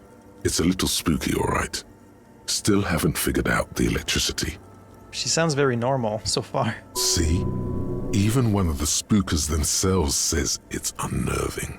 Third entry. 7th of February, 51. Finally got the electricity in. Next on the agenda, a new antenna. I'm thinking ESCA series, something advanced. Why would she need an antenna? Why would anyone need any of this equipment here? He steps on a wire running on the ground, inspecting it with his boot. 8th of February, 51. Bought the antenna, had some problems setting it up. Called Simo for help. Heard the others are back to making art. Drinking somewhere out of town. Sulislav started a rock band again. Lexi has been seen asking money from strangers. Lexi, Sulisla, Simo, who are these people? I don't think I've seen these names before. These aren't people we've met, right? But at least the artists have their act together. They're qualified labor. They can get work anywhere. Graphic design, ads. The programmers are doing fine too. I mean, they're programmers. The writers, though, they're fucked. Wait, is this so... Maybe she's part of Fortress Accident and they were like trying to relocate their studio here and continue their work on the game? Because like they've got writers, graphic designers, programmers. I just have to find out what caused that data loss and be done with it. Still don't understand how it managed to wipe out the backup when the backup wasn't even connected to the front. I know. Everyone thinks it's impossible. They say I must be lying. I'm here to set it right. A data loss? Seems like something to do with radio computers. Unfortunately, I don't know enough about them to understand what the author is saying. Something about the backup data getting destroyed, and how everyone thought it was the author's fault. Let's just keep reading. Artists, programmers, Lexi, who are all those people? I think these people worked in the radio computer games business. Yeah. The one we saw in the Doom commercial area. They must be her former co-workers. So they were all in here? Read the fifth entry. 12th of February, 51. Brought some food from the grocery store. Apparently, there's a strike going on in the harbor. Definitely not happy to see the Martinez people again. Everything's now set up in the church. Going to start working tomorrow, 8 a.m. The strike. We are nearing the date of the murder. Yeah, you getting excited? Keep reading. I'm interested now. I want to know what's that radio anomaly that sent this person here in the first place. Oh, he's interested now. See, that's why I look at everything, Kim. You never know. You never know when you're gonna find something. Read the sixth entry. 25th of February, 51. Getting close. I've been sending data up to Lintel for a while now, trying to recreate the data loss, but nothing. Didn't even feel like logging in, the disappointment. But I did discover a curious audio-spatial anomaly at the back of the church. I've named it the Swallow. It swallows sound. Need to get some mics. Oh. Is she talking about? The lieutenant looks to his right toward the silence, yeah. 28th of February, 51. Yes, The first recordings confirm that the swallow is real, and I'm not just losing my mind. It's a pillar of silence, with a diameter of approximately 3 meters. Seems like the higher I go, the less I record. This might be a coincidence, or it could be connected to the data loss that led me here. So, there's just something on top of this church. Again, like a piece of pale is what I assume. And so, at the base of it, like at ground level, you just can't hear sound. But then as you go higher and higher, like this guy here has just been having his memory like expunged, where he can't really remember because he's always like hanging out near the rooftop. And he says, eventually I'm going to be able to reach the top of it and then I'll just like stop existing or something. So some weird pale shit. The pillar of silence. She is talking about the silence. Is she suggesting it's more than just an architectural quirk? Kim, did you really think it was just like an architectural thing? We literally are standing right next to each other and we can't hear each other. Of course, it's not just a fucking church. Use your big boy brain. But what could it be? Look at the water basins behind you. The lieutenant doesn't answer. He follows your gaze, studying the basins. The water shines in them. No ripples. 8 entry? It's gonna be the pale. March 51. Some kind of young disco men have appeared next to the church. I've been trying to record the silence to find the epicenter, but now it turns out I've also been capturing the future of dance music, one neo-disco song over and over again. Fortunately, the song is so monotonous, I was able to devise an algorithm to factor it out. The other day, one of the disco men came in. Before I could even say hello, she got scared and left. Good. I don't want anyone distracting me from my work. You could just go outside and ask them to stop the fucking music instead of like having to devise an algorithm, but alright. That disco man must be a cell. She must be describing a cell. The girl on the ice? Sounds like her, yes. Yes. 9 entry. March 51. I got a call from the repeater station. Someone has tried to access the radio computer in our old office in Martinez. Can't do anything about it. The storekeeper still doesn't want to let me inside the building. Thinks I'm part of some kind of curse. How Martinez of her. That's me. I was the one who broke into that radio computer and the storekeeper. Okay, so that sucks because that means she didn't write anything about the murder because the murder happened like a week before that. I knew it wasn't a good idea to meddle with the machine. 10th entry. March 51. A new 2-meter aux cable.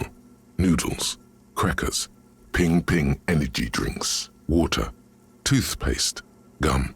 Also some canned air. I wonder why she stopped writing the date. Your reading is interrupted by the sound of the church door opening. That scared me. A strange woman makes straight for the radio computer. Hi. How are you?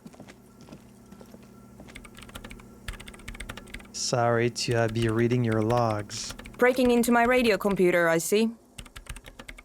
She glares at you as she holds down the off button for several seconds. The machine reboots. I do apologize for the intrusion, madame. We are with the RCM, you see.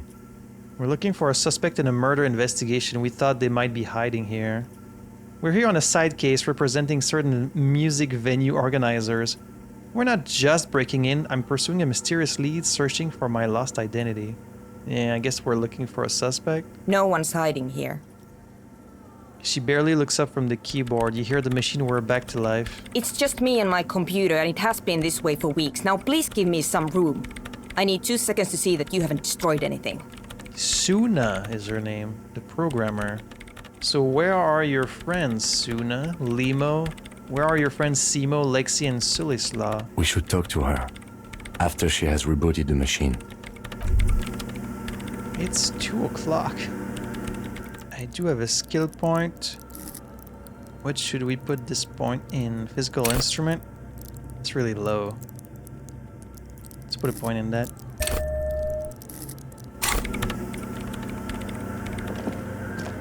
What is it? The woman is still hunched over the keyboard, gently illuminated by the purring machine. I didn't break anything, did I? No, you just printed out my personal log and wasted some paper. Doesn't it look like a big loss to her? Are you the lead programmer of We're All Untethered by any chance? Yes. Or, no. Not anymore. That project is dead. She doesn't seem surprised to be recognized. Rather sad. Something passes over her face before she straightens her back. Sorry, but who are you? What are you doing here? I am Soona Luukkanen-Kilde, the former lead programmer of Fortress Accident and RSA radios. I have over 16 years of programming experience, and I'm proficient in both Vox and Orbis languages. I didn't ask for your whole CV, but thanks. If you're not here to hire me, I don't really know how I can help you. Okay, lots of questions. Have you seen the Crab Man? Nope. But you know he's around. Yes. He's seen you. He must have seen you. It sounds like you're not worried about him at all. No, you're right. I'm not. Her voice trails off as she bends over to tinker with the machine's printer. Have you seen anyone suspicious, say a woman named Ruby? What? No, no one's suspicious around here. She has not seen her, sire. 'Tis true. Why are there so many machines in this place? I brought them here. These are my machines. Please don't touch anything. Why do you need an antenna? I use the AR-1 as my RAIN Prefect processing unit. Wait, what? RAIN Prefect. My radio computer. And that antenna is its processing unit. Yes? You really don't know anything about radio computers, do you? Not really. All right. Well, all radio computers perform operations up on air.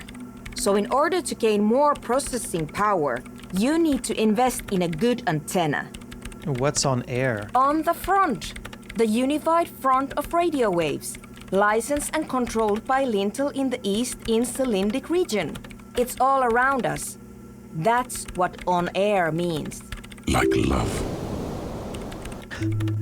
And the AR-1, is it a good antenna? I guess it is. So far, I've been quite satisfied with it. Martinez is an unstable region with bad coverage, and the operation has been surprisingly stable. But it's not the cheapest one on the market, so I wouldn't recommend it for your regular red tape operations. Fraser 1000 is a foolproof line for civilians. Anyway, you should do some research before you decide to buy anything. Ask around, compare the prices. There are many milieus dedicated to that sort of thing. I love how she didn't want to talk to us, but here she is, like, giving us a very detailed little speech on radios and computers. She liked telling you this.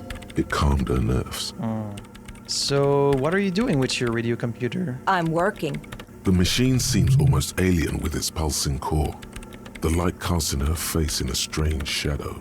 Working on what? Could you just shh for a moment? Or get to the point.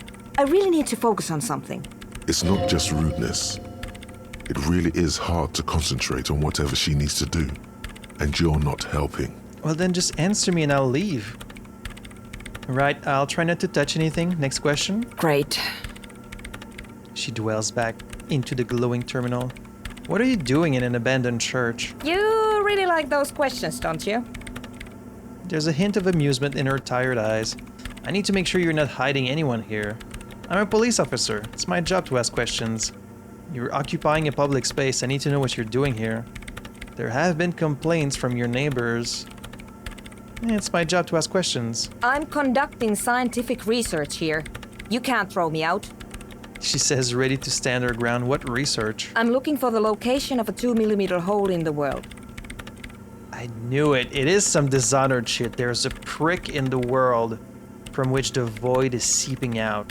Or in this case, the pale. She's looking for a disruption in the radio waves.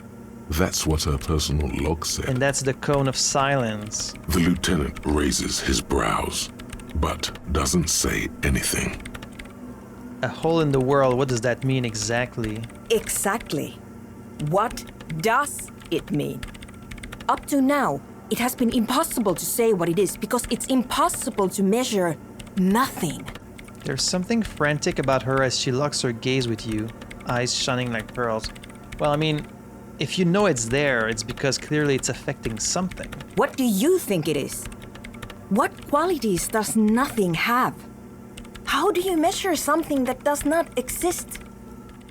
There's some ways you could study that. If there's nothing in a spot, that means there's no air in it. Like you could test the way there's no gas or like no oxygen in this spot. There's like a few things you could try. That's a little above your pay grade at the moment. Hold on a moment. Does it mean we're now living in a world that has holes in it? I don't know. Are we? That's what I'm trying to figure out here. But how do I figure it out? I can't even understand how we're talking about something that doesn't exist, let alone measure it. I don't know. I'm not here for some science. I just want to solve a murder so I can go home. You know what's really funny about this game? Now that I've sung some karaoke? Because like singing karaoke kind of confirms that like the lizard brain voice I've been hearing in my dreams is Harry's voice, because it's the voice he used to sing. So like all these weird things we've been saying, you hear them in my voice because I'm narrating this game for you. But he's been saying all this shit with his big fucking super growly voice, you know?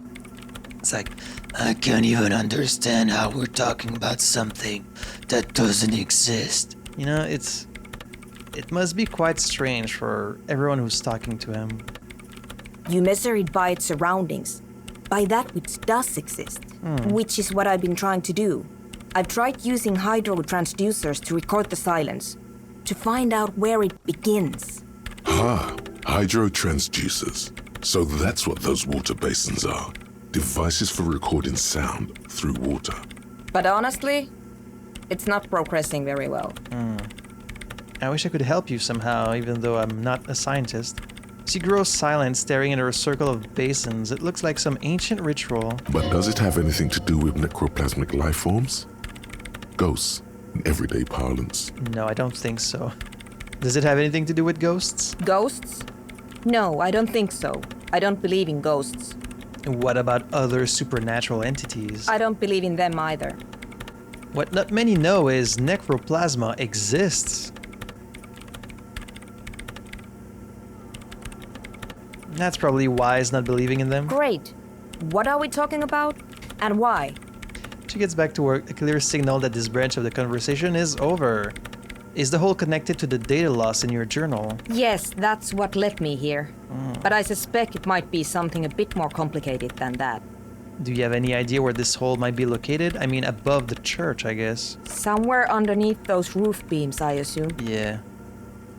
She looks up, eyes trying to pierce the pitch black heights above, but without much success. Well, have you tried climbing up there and getting close to it? I mean, I guess it's dangerous that you might, like, lose your memory if you do that. Only a faint crisscross of rafters can be made out from the dark. Most of the tower disappearing into the shade. Strange things may flourish in the dark. Why there? There's this place at the back of the church. A place where all audible vibrations seem to decease.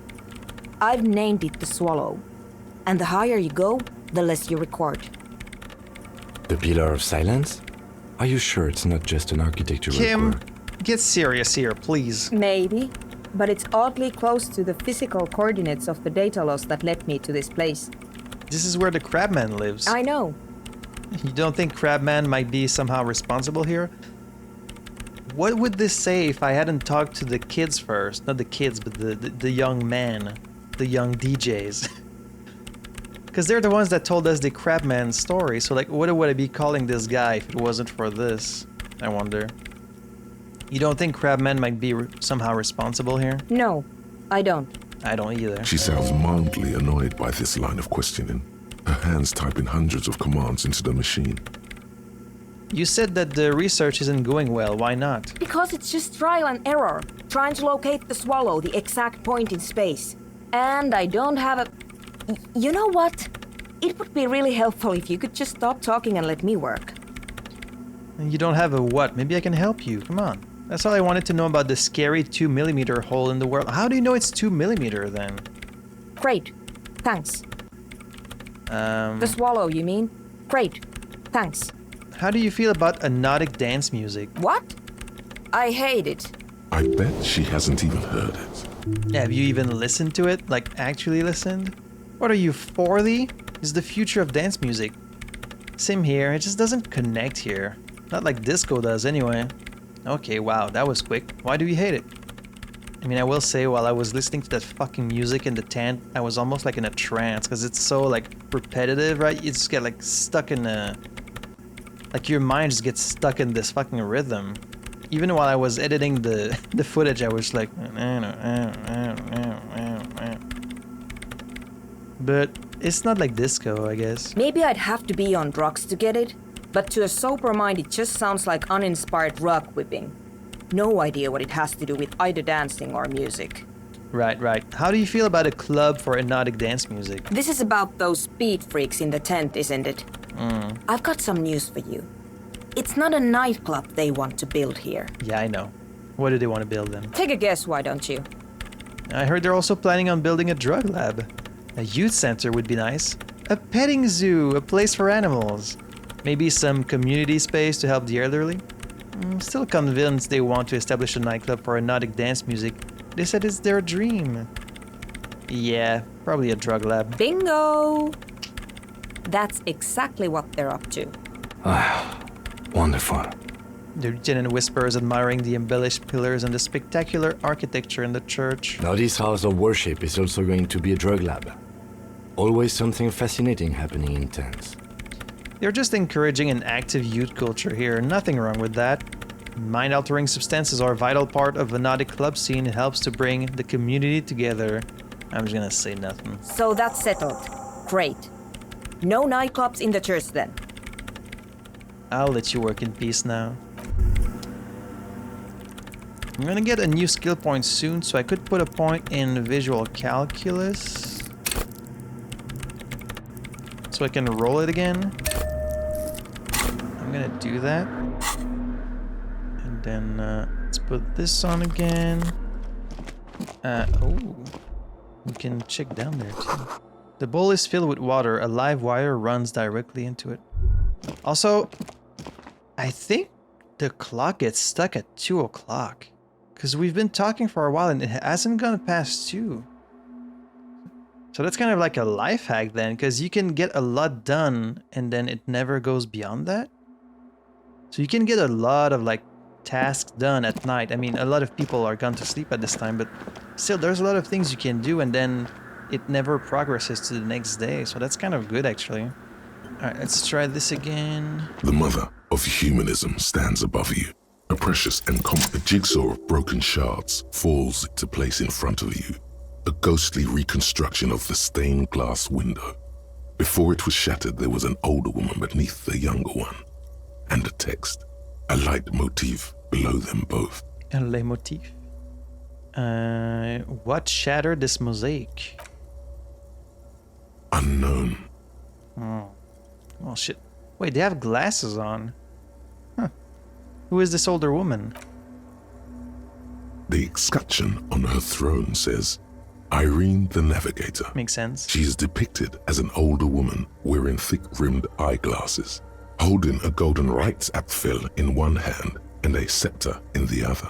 This is the queen her innocence day advised. Above, she herself is whole. What is a Reichsapfel? A Reichsapfel is the globus cruciger, Latin for cross-bearing orb, or the orb and cross is an orb surmounted by a cross. Okay. A Christian symbol of authority since the Middle Ages. Okay. It was just like the German version of it. Small figures of wise men, common men, worshippers walk up the stairs to stand at her feet. Secret servicemen, 30 years, stand in a row guarding her. It must have taken years to produce this work in all its dizzying detail. I'll say. And then unfortunately someone just broke it. And the motto, what does it say? Below both women, in luminous black letters, Après la vie, mort. Après la mort, la vie de nouveau. It means after life, death. After death, life again. I live, I die, I live again. And then along the left side, Après le monde, la gré. Après le gré, le monde de nouveau. After the world, the gray. After the gray, the world again. Yeah, the pale. Lieutenant, this used to say afterlife, dead. After... Death, life again. After the world, the pale. After the pale, the world again. So we could possibly be living in a world where like the pale eventually expands to like annihilate reality on Earth, and then the pale disappears again and then new life takes form. That could be interesting. This exaltation is common in Dolorian sacralism. In the early years, it was even incorporated as the RCM slogan. No more, however. Why? It was deemed subservient to use a strongly moral intern-related motto. We already suspected of bootlicking. The sentence was also seen as too feminine. It was a macho thing. Yes, of course. Well, then what is the RCM motto now? Justice, union, prudence, and force. Cool. Not very feminine. I like the other one better. I like this. Put the fear of God back in the... Just say that. It's not very feminine. Not at all. Alright. Step back. The mother of humanism towers above you. Well, now I kind of want to check out that other computer we found. You know? Alright, let's leave this place, I guess.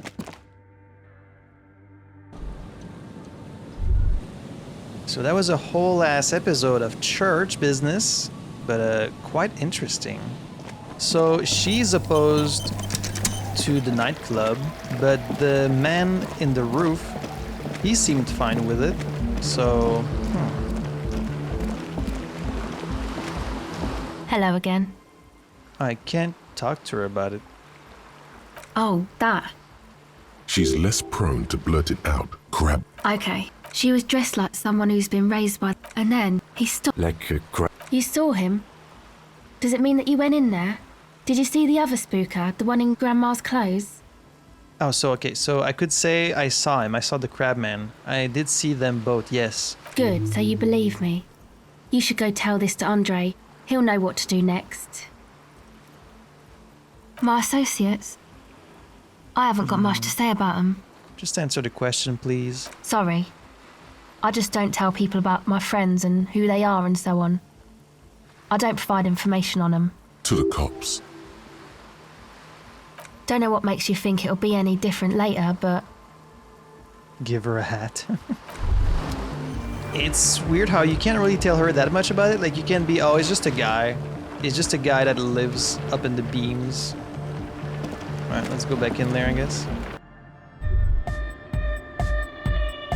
The large-headed youth has closed his eyes, lost in the music. Sensing you, he opens them. Incremental progress! Yeah!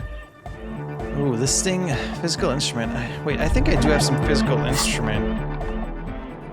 Alright, physical instrument is now at just 3. Alright, well, it's better than nothing. Yeah! 50% plus 1 the beat of your heart.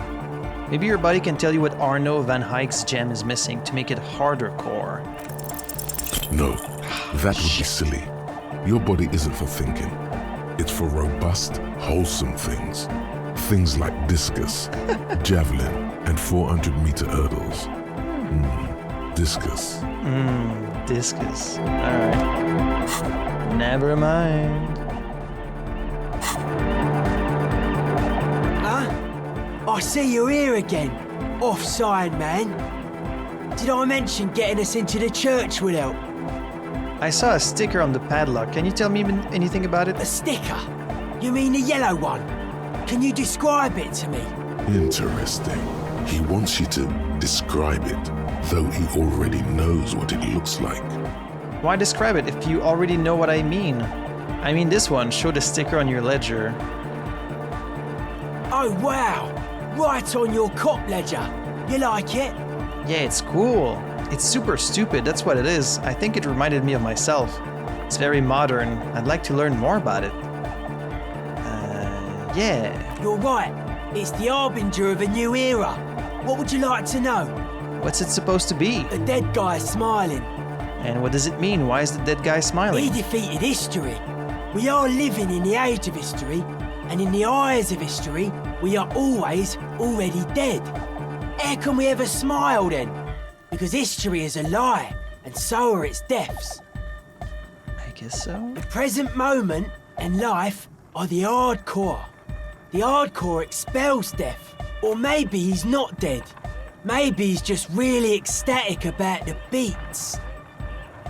I'm thinking we should sell this. It should be sold, but not by us.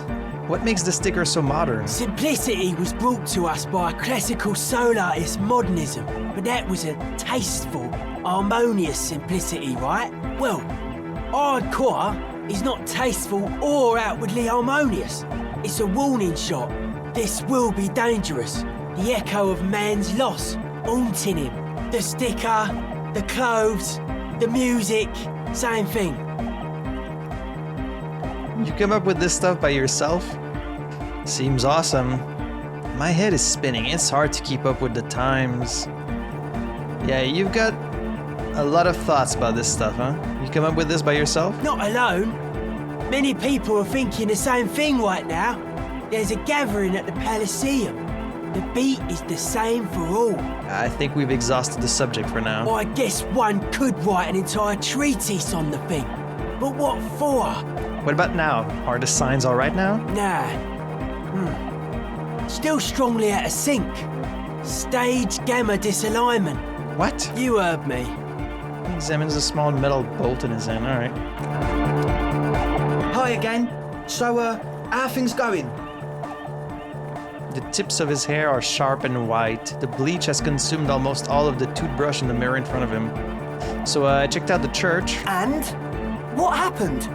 I talked to the crab man. Oh, man! Who is he? What did you think? Seemed okay, to be honest. Very spiritual. Give me this odd lecture on alcoholism before rambling on and on about mother's love. You were right, he's a true narcomaniac. And the way he climbs, it was terrifying. Kind of terrifying, yes. But yeah, he seemed okay, to be honest. Really? Huh. Interesting. What's he doing in the church? Yeah, just preaching and praying from the looks of it. Clearly enjoys the physical activity. Guy climbs like a freak. Something sinister going on under the building's roof. I think he's getting high or something. Yeah, he's getting high off the pail. Yeah, just, you know, preaching and praying. No matter. Is he gonna be a problem? Yeah. Noid is right. Let's get back to the point. What are we going to do about him? These guys will never catch him. You will never catch him. There's nothing to do. Of course he's a problem. He's a crab man. He keeps himself physically active, thinks spiritual thoughts, and doesn't drink. Who am I to evict such a person? As far as I can tell, he's not going to leave. He'll climb around up there, and guys, you'll never catch him. Actually, he told me he wouldn't mind the nightclub at all. I don't know, man. Doesn't it feel like a major hindrance to you? A spooky guy climbing around when all the guests are trying to have nice, friendly hyper time? You're just going to have to live with the crab man. Don't worry, I don't think he really gives a damn about you or anyone else. I guess it's not a massive problem, now that I think of it. Everyone is welcome to dance till the morning light! Yeah! Maybe. I guess we'll figure something out. Okay, but what about the other spooker? The one in Grandma's clothes? Did you see her? I was using the mainframe when Suna, the former lead programmer of Fortress Accident, appeared. A programmer? That's odd. What was she like? Did you ask her about the nightclub? She did not like the Anotic dance club idea. What a pity! That's my favourite thing in the world! And she doesn't like it at all! He drops a hammer back into a toolbox. A shame. What can we do now? Do you see a way out of this jam? And into a laser-lit future of dance and unity? Unity! Dance! She made it very clear that she won't leave until her own project is finished. And you can't just evict her? What if you guys turned off your music for a while while she can do her study and then maybe you can move in there? No, I won't evict her. We have to come up with a different solution. I could go for another try, bring down the hammer of the law. No. Look at you, honor man. No, Noid. He's right. Maybe we've approached it the wrong way after all. I'm sure there's a workaround. We can make a deal not to bother her. If that's okay with her, we only want to get in the church and spread the joy and ecstasy of music. And also make drugs. The lines in the dark exist. Coexist. At least Crabman seems like an advanced being. He's hard. He'll understand. Yeah, he can do his climbing thing in the tower. And the programmer, does she like Nordic dance music? She absolutely does not. Really, truly despises it. She gets down. I mean, who doesn't? Just listen to that crazy pulse. Yeah, she does not. Egghead cannot believe what you just said. It makes him pump the jam a little slower for a moment, but then he returns to the full swing of it. No worries, we'll figure it out. If coexisting fails, you can always muscle her out, right? If it's all okay with you, what do you think? The man nods enthusiastically, then leans in and whispers, "Perhaps if you drop the drug lab, it might make it easier to convince her. I refuse to throw her out, but I can try convincing her." Yeah, drop the drug lab? I never agreed to that. Oh man, but the drug lab was like an integral part of getting the club going. For me, it was my favourite part. Chemistry's great. Besides, imagine all the drugs we could do if we had our own drug lab. Yeah. I mean, Nordic music is great and all, but drugs, they make you feel really good. When did you last feel really, really good? I don't have time to feel good. I'm a very busy officer of the law. Never. I've never felt good in my entire life. That's not true. I'm sure he's felt good at one time. Oh, see, they've got the stickers on their things. I don't have time to feel good. Pull out that stick, lawman. You'd absolutely love drugs. They'll make you feel transcendent. I refuse to throw her out, but I can try convincing her. Or, alright, I'll see how it goes. I don't want to do the drug lab, though. I just want to do the dance club. I refuse to throw her out, but I can try convincing her. Excellent! Good luck, my friend. Help Raver start a nightclub. So when I first talked to him, I had an option of being like, I can do the nightclub, but not the drug lab. And I wanted to come back to it after checking out the church, but I can't go back to this particular dialogue we had with them. Okay, so he gave me some Nosafed. I just can't get back to that dialogue I had. Am I gonna get a chance to do the nightclub, but not the drug lab? Convince Suna to cooperate with the Ravers or evict her. Dolores Day was fond of figurines. She deserves more. You should offer her any and all you have one day if you meet her in person. What an odd task to give yourself, but here we are. Sure is strange. I guess we could go talk to her again. You know, I don't think she's changed her mind. Can I tell her that, like, they won't do the drug lab? Yes, what is it? What if I just force you to leave? What if you didn't have to leave? I talked to Andre, he wants to make it work. I don't want to make anything work. She replies, her expression unchanged. Hold on, you don't want to make anything work? Yes, anything. I don't want to make anything work.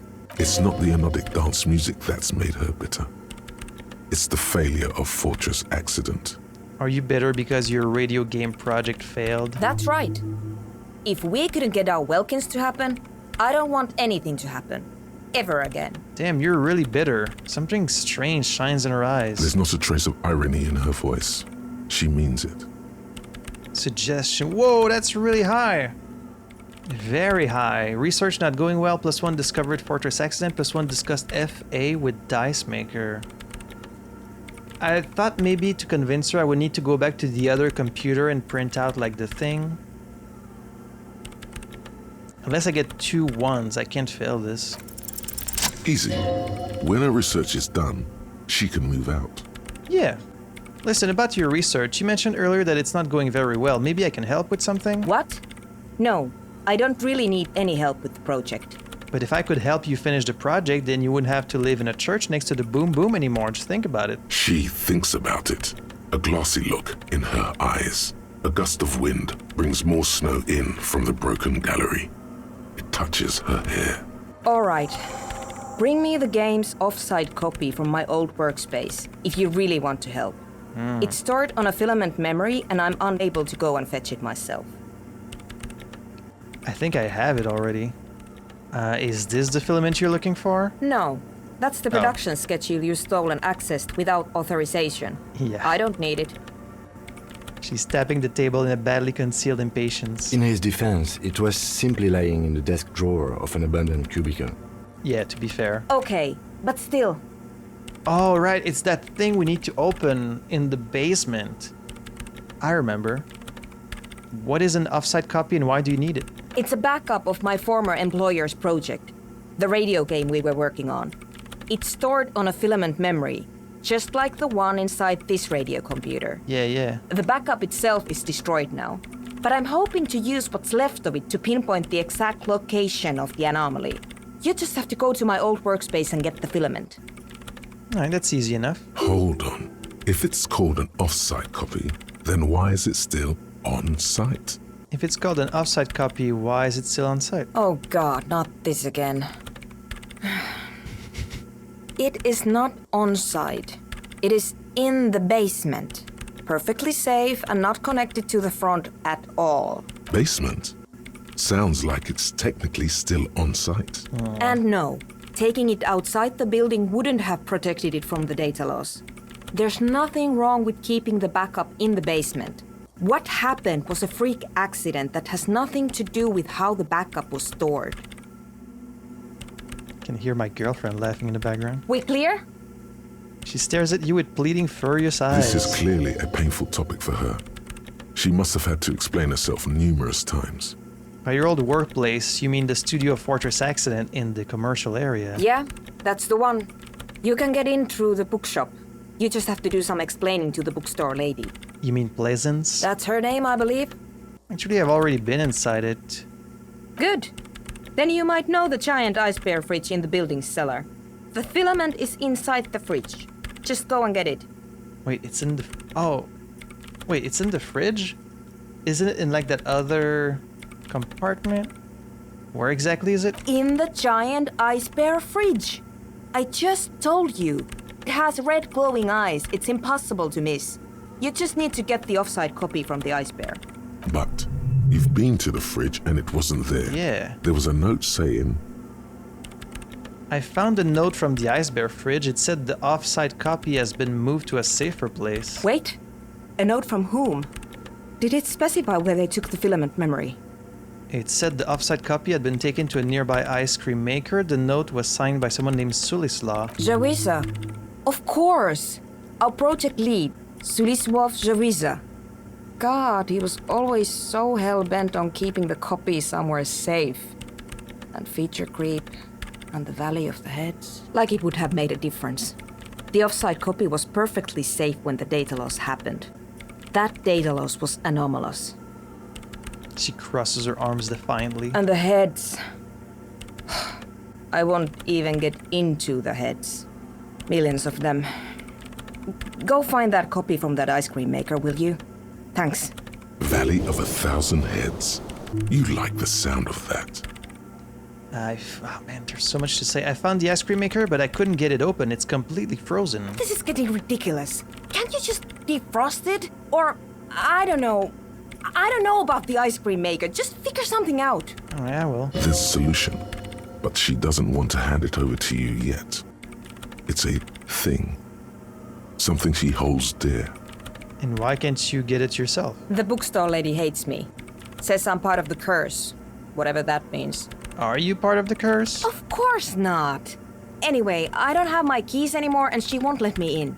Why does she think that? Because she's from Martinez, and people from Martinez have never ever seen a radio computer. She thinks it emits elemental evil. That's a bit biased, don't you think? Yeah, people in Martinez don't really like to get with the times. Don't be too harsh, that's only because of their socio-economic situation. What if it does emit elemental evil? I mean, yeah, don't be too harsh. Yes, but she literally started praying for the higher powers when she first saw my Reim Civic. I'm not making this up. I believe you. The lieutenant coughs like he's amused. Once I came in one morning, only to find that my terminal was full of those strange trinkets and amulets. Wards. It looked like some Semenine magic. Alright, I'll look for it. Thanks. She thinks for a moment, then reaches. Oh, she's gonna give me a better pry bar. Hands you what looks like an oversized pry bar. And here's my Kvalsund multi-tool. You might need it to hack loose some ice. It opens everything. Nice. If you get me the offside copy, then you can keep the Kvalsund. Wow, nice. It hurts a bit for her to say this. She's not too happy to be parting with the Kvalsund. Nice. Ooh, I was wondering when we'd get a better pry bar. Look at this thing. Holy crap. Equip this to open locked containers in the world. This is an advanced pry bar +2 if you will, built by Kvalsund in Vasa. The number of gadgets hidden within the frame of the yellow and gray multi-tool will stagger any technician. Very nice. Alright, well, we have our mission for the next episode then. Ooh, I think this is going to be another extra long episode, so I hope you guys are happy about that, because I've been recording for a very long time, but I get so invested in this game, I just want to keep going and going, but so I have to force myself to stop, or these episodes would go on for 3-4 hours, but we checked out the church. There was so much to see in this church, a lot of interesting side quests are coming together. It's very satisfying when you hear about something that you saw much early in the game, and you're like, oh, you're talking about the computer and the thing in the basement, and the patati patata. So definitely gonna take care of that in the next episode. I don't think we're gonna see this dance club happening in the game itself. It's more like something they're gonna do in the future, if they ever even do it. I don't know if these 3 guys can really accomplish anything, but we've totally lost track of Ruby at this point. It's just I've been really busy with other stuff.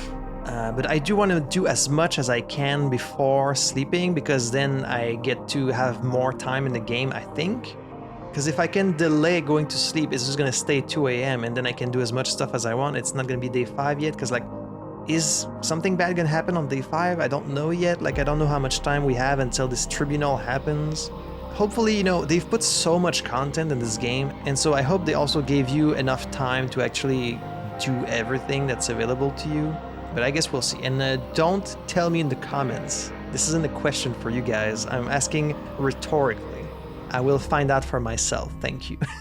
So that's going to be it for today. As always, thank you so much for joining me on this wacky investigation. And until next time, I had fun playing this. I hope you had fun watching it, and I'll see you in the next episode for some more Disco Elysium. À la prochaine.